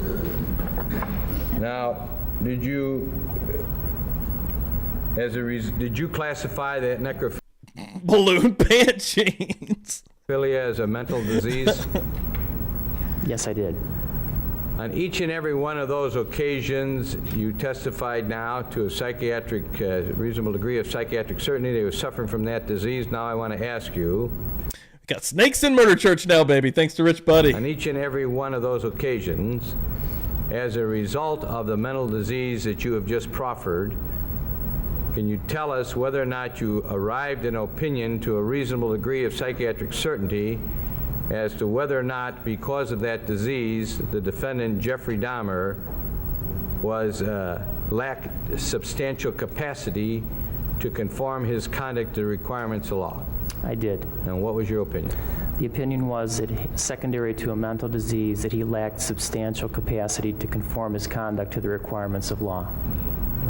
Because of that mental disease, did you arrive in opinion to a reasonable degree of psychiatric certainty as to whether or not on those 15 instances he lacked substantial capacity to appreciate the wrongfulness of his conduct? He was aware that the acts were illegal in every case. Were wrong? He said that they were illegal and he knew he could get in trouble if he was caught. And those two, well actually those three opinions you have just expressed in the manner and form in which you expressed them are to a reasonable degree of psychiatric certainty. That's correct. Was the mental disease that Jeffrey Dahmer had been suffering from, as you have classified it, such that it impaired the mind, whether enduring or transitory, and whether or not it substantially affected the mental or emotional processes of Mr. Dahmer at the time of each and every one of these offenses? It did, yes. And it affected his mind in an enduring way ever since childhood or adolescence, and it would affect him in transitory ways as well when he would regress and actually commit the acts. So during the time of the commission of each and one of these acts, you've told us he suffered from a mental disease that did substantially affect his mental or emotional processes. That's correct. And that's made to a reasonable degree of psychiatric certainty. Yes, it is. All right. Now, you said, can you tell us whether or not the defendant had paraphilic obsessions, did he not? Yes, he did. Can you tell us whether or not, as he continued along in his life, such became more or less powerful as he went along on his road to the day he was arrested? They became more powerful. It's at that time that he developed a disorder that would qualify him as being psychotic. All right, let me ask you this. You said that besides the necrophilia, which you classified as a mental disease in and of itself, were there other impairments of the mind present other than necrophilia at some or all of the times when Mr. Dahmer was involved in these necrophilic acts? Yes, there were. And tell us what they were, and then we'll ask you what you're basing your opinion on. Okay. He suffered from alcohol dependence, which was mild and varied with time. There were times where he was not drinking. There were times when he was drinking more heavily. He, at a point in this process, when he was becoming psychotic, and that is specifically when he had ideas about developing the bizarre idea of developing a power center. Well, what was this power center he was telling you about that caused you to make the statement that he was becoming psychotic? Well, that was a bizarre delusion that he thought that he could take the skulls and the bones of victims and create a power center in which he would be able to get special powers by drawing on the energy from these unfortunate individuals. Well, what was that? What does that mean? What is, in psychiatric terms, what is that demonstrative of? It's demonstrative of a bizarre delusion. It has no basis in reality and shows a distortion in his thought process. He believed, for example, that he could get financial gain. I had asked him about that, and he thought he could get success in the real estate market by having this power center, and I asked how that was, and he thought that this somehow magically would give him financial success, and would also give him social success, but not in the way we usually think of it, but social success in being able to control people better. And as a psychiatrist, those kind of thoughts are classified as what, and what do they relate to you as a psychiatrist? They relate to me that he's engaging in delusional thinking. People who are into delusional thinking, what effect does delusional thinking have? I mean, what is it, delusional thinking? Delusional thinking is a type of thinking where you develop fixed false beliefs that are outside of what we would consider the normal reality. You get a special personal interpretation of what reality is. What about the person who every week plays the lottery thinking he's going to become a millionaire and live gloriously the rest of his life? Is that delusional thinking? Well, that's hopeful thinking. There is a chance of winning the lottery. It's small, but there is a finite chance. It's not delusional to think that you could win. If you don't play, you can't win. So if there's no basis in reality, it's delusional. Yes. And that's what you saw in Jeffrey Dahmer. Yes, I did. Was he always into delusional thinking, or was it? No, that came on gradually. He began at a certain point to save the skulls with the purpose of making this temple. He drew a picture of the temple. He talked about what the temple would do for him. Tell us whether or not, based upon your interviews and all the things that you did, if you came up with any other psychiatric opinions relative to Jeffrey Dahmer's personality. Yes, I did. The defendant's personality structure, his underlying way of looking at the world and himself, is very primitive. It's diagnosed and meets the criteria for DSM-3 for schizotypal and borderline personality disorders. Tell us what that means. That means that he has long-standing underlying disturbances in how he looks at himself and his relationships with other people. So problems with his self-image, the presence of bizarre ideas and preoccupations, impulsiveness, mood instability, frustration, intolerance. One of the hallmarks of borderline personality is a frantic attempt to avoid real or imagined abandonment, and that is something that was a mental process with him on every occasion. Standing alone, is that a mental disease? It can reach psychotic proportions. Those are two personality disorders that can reach psychotic proportions. They are the most serious in that sense. So it can be a mental disease, staying alone, it may not be. Right. That takes an investigator like yourself to at least make an estimate as to whether or not you feel it's reached that proportion. That's correct. Tell us the other type of personality disorder that you talked about. I think you call it borderline. The borderline personality is the disturbance in self-image and relationships with others.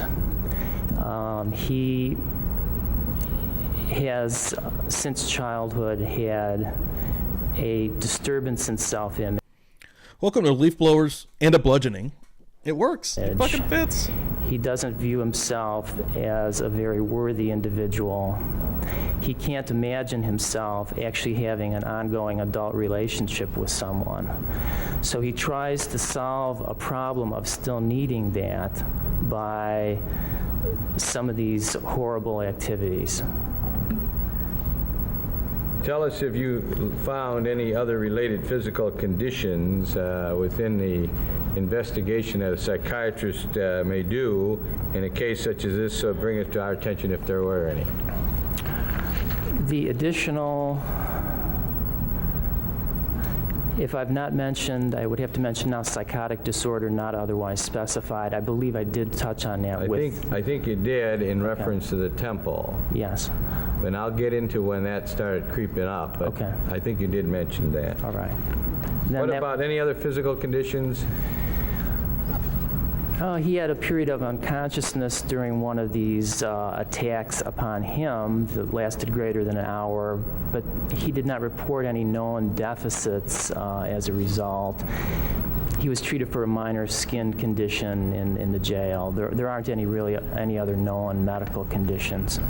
As a doctor of psychiatry and as a person who has been working even in the manner and form in which you have, is there a way within the concept of the DSM-3R to put these types of things into a category of how severe, how not severe, what scale there would be? Shit. Good call, Jamie. And ladies and gentlemen, it is Beer 30. I'm sober enough to know what I'm doing, and I'm drunk enough to really enjoy doing it. Open them up. Open them up, baby. Open them up.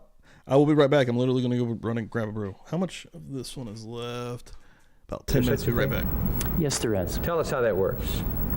With the paraphilias, it works the non-normative sexual preoccupations may be mild and that they are fantasies and that they're not acted upon.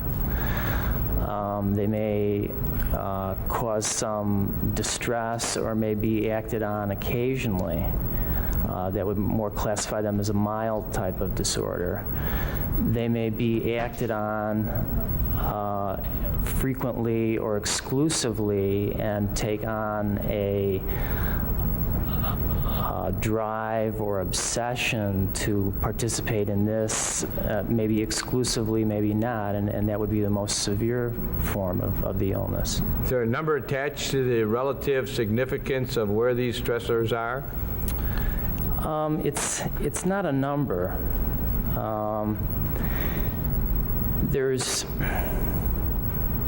It's more mild, moderate, and severe. There is a scale that I did refer to in my report that talks about a global assessment of functioning, and I don't know if you're referring to. No, that's okay. I would like to state to the severity of the psychosocial stressors in Mr. Dahmer. Did you arrive in opinion to a reasonable degree of psychiatric certainty as to where he would fit in the scale of the severity of these stressors? Yes, I did. And what was that? That he was suffering from extreme stressors, and those were that he had serious chronic mental illness in himself.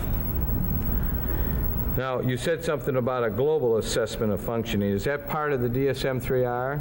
Yes, it is. That concept? What is Yes. that? What do psychiatrists use that for? Well, they diagnosed that on axis 5, which is the final, the fifth axis, and that they use that to look at the person's overall level of mental functioning.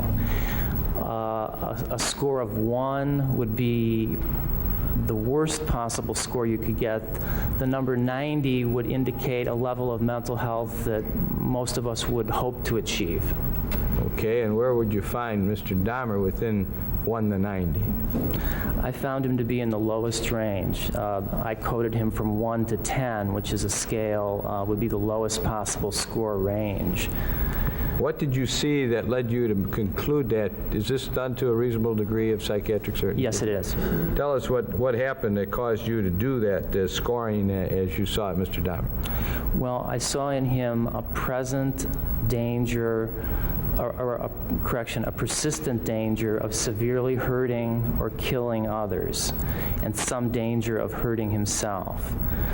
There was behavior that was considerably influenced by delusions, along with extreme impairment in interpersonal relationships. Now, you mentioned that the defendant had an underlying personality structure. You used the word extremely primitive. Yes. Tell us what you mean by that, please. Well, the borderline personality, for example, is considered to be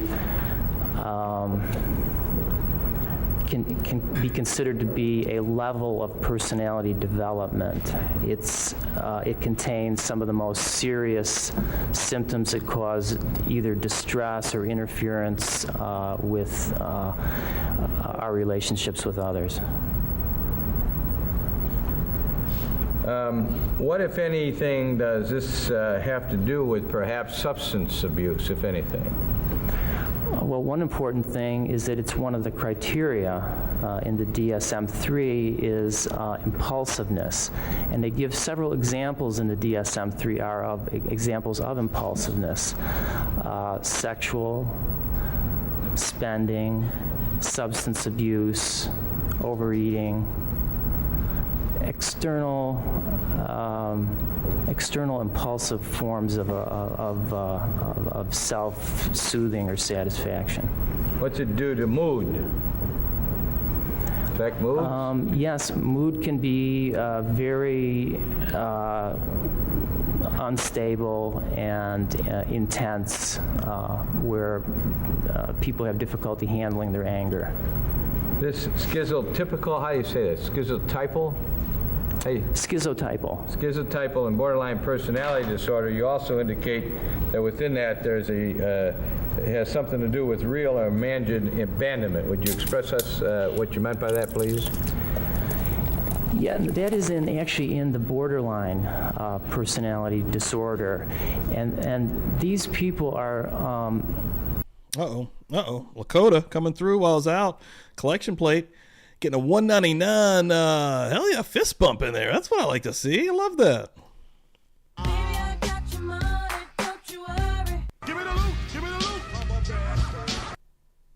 Love it. I'm telling you like it is, baby. Get a little Dr. D with it. A little Dr. D on the side. And CR coming through as well with a wait for it $1.99 super sticker. Thank you very much.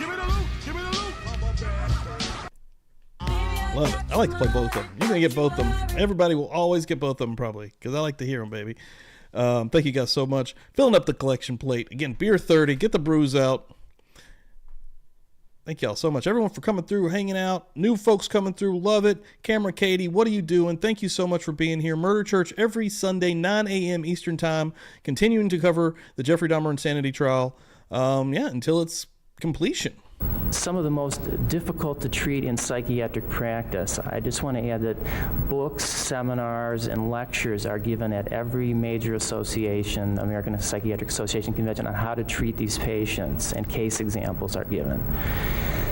They have the feeling of abandonment, it's thought to due to their early developmental history, and they feel that even if abandonment is not really happening to them, that it is. So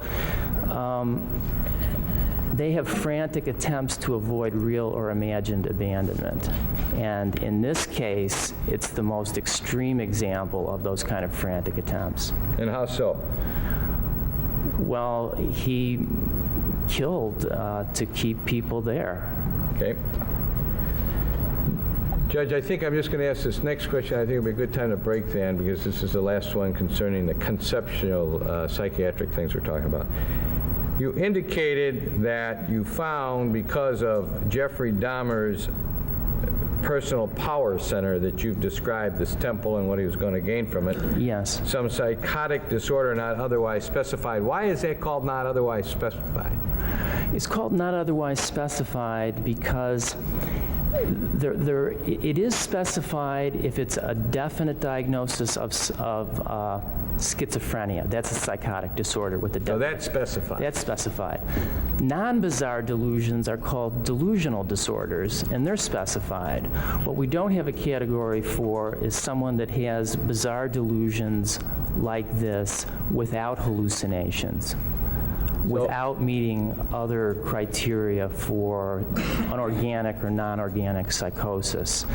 And I do want to add that it is not just the power center itself that leads me to the psychotic, not otherwise specified diagnosis. There are other examples of delusional psychotic behavior. Tell us what they are. Those are not only the belief, but the attempt to make zombies out of individuals. That is a bizarre, grandiose delusion that he could actually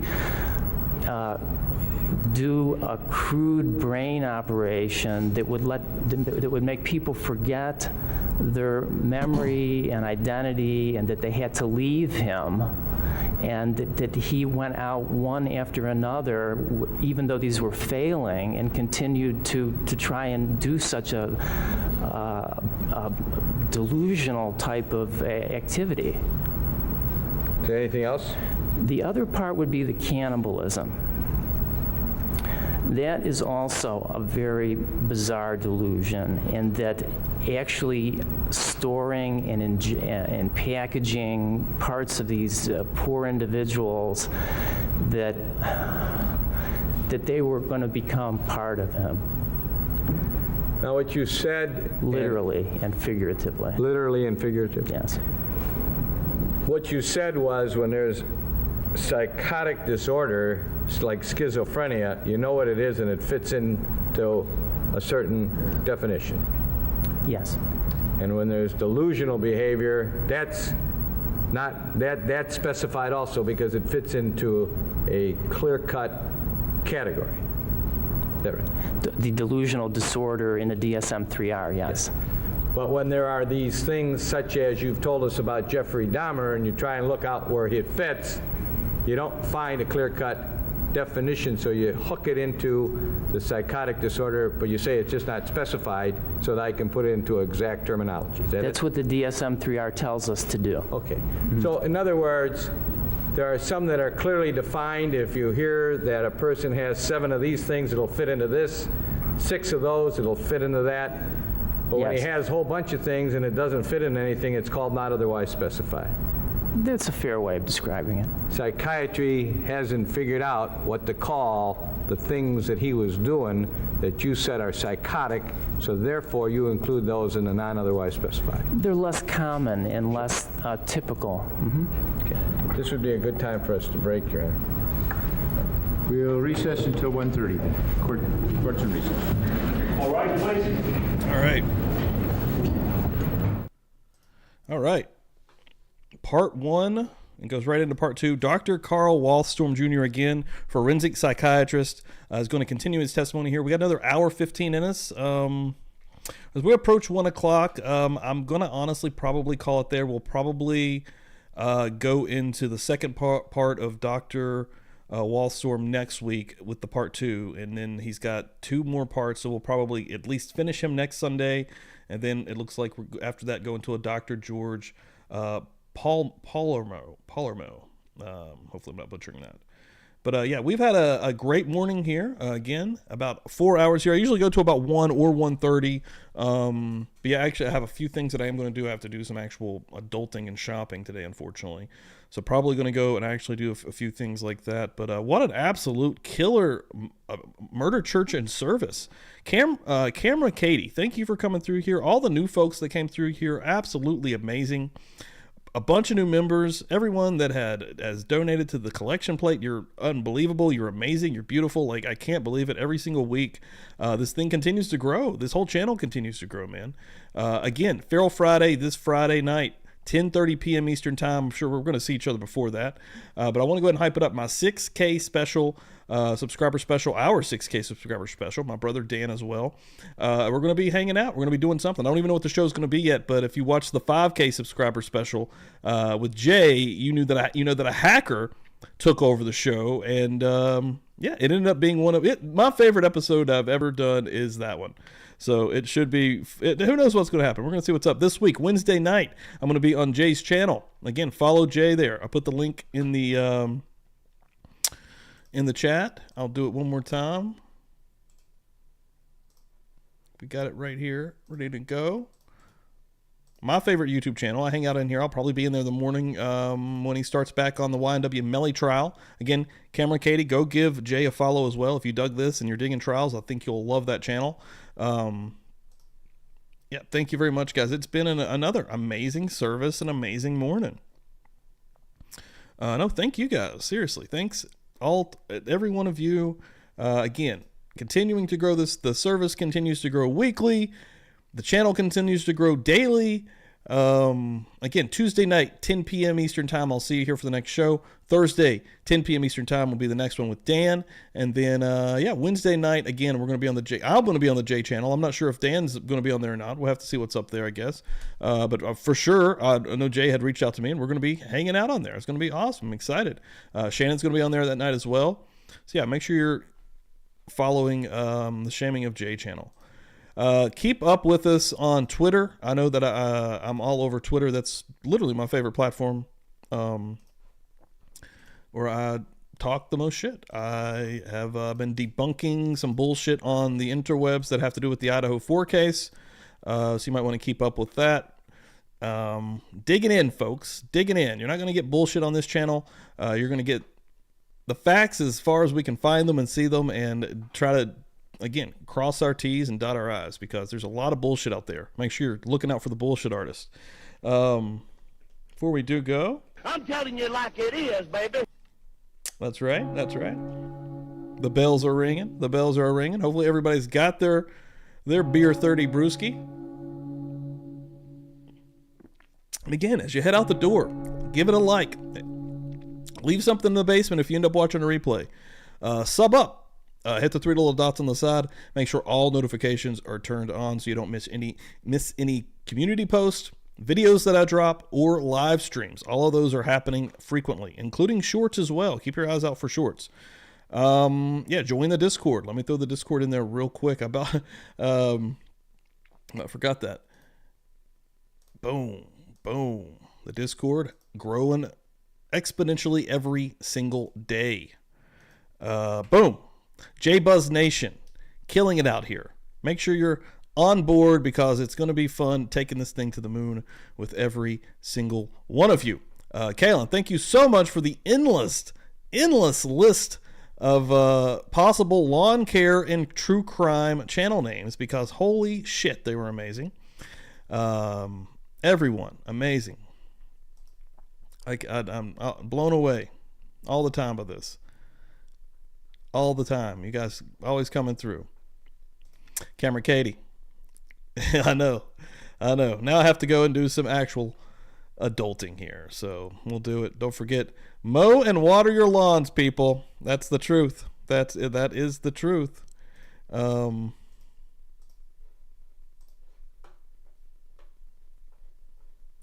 Yeah. Interesting stuff, ladies and gentlemen. We will see you Tuesday, I guess.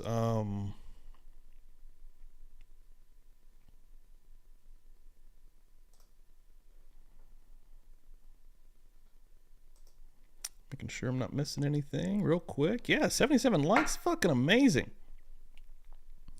I know. That's the problem. That's the problem right there, Camera Katie. All right, guys. I'm out of here for real. Everyone that does watch this channel knows regularly that I am terrible at ending these things. I will see you guys Tuesday night. Murder Church, another one, week 7 in the books. Ladies and gentlemen, have a good Sunday. See, we shoot them up bang bang over here. We not scared of their motherfucking ass.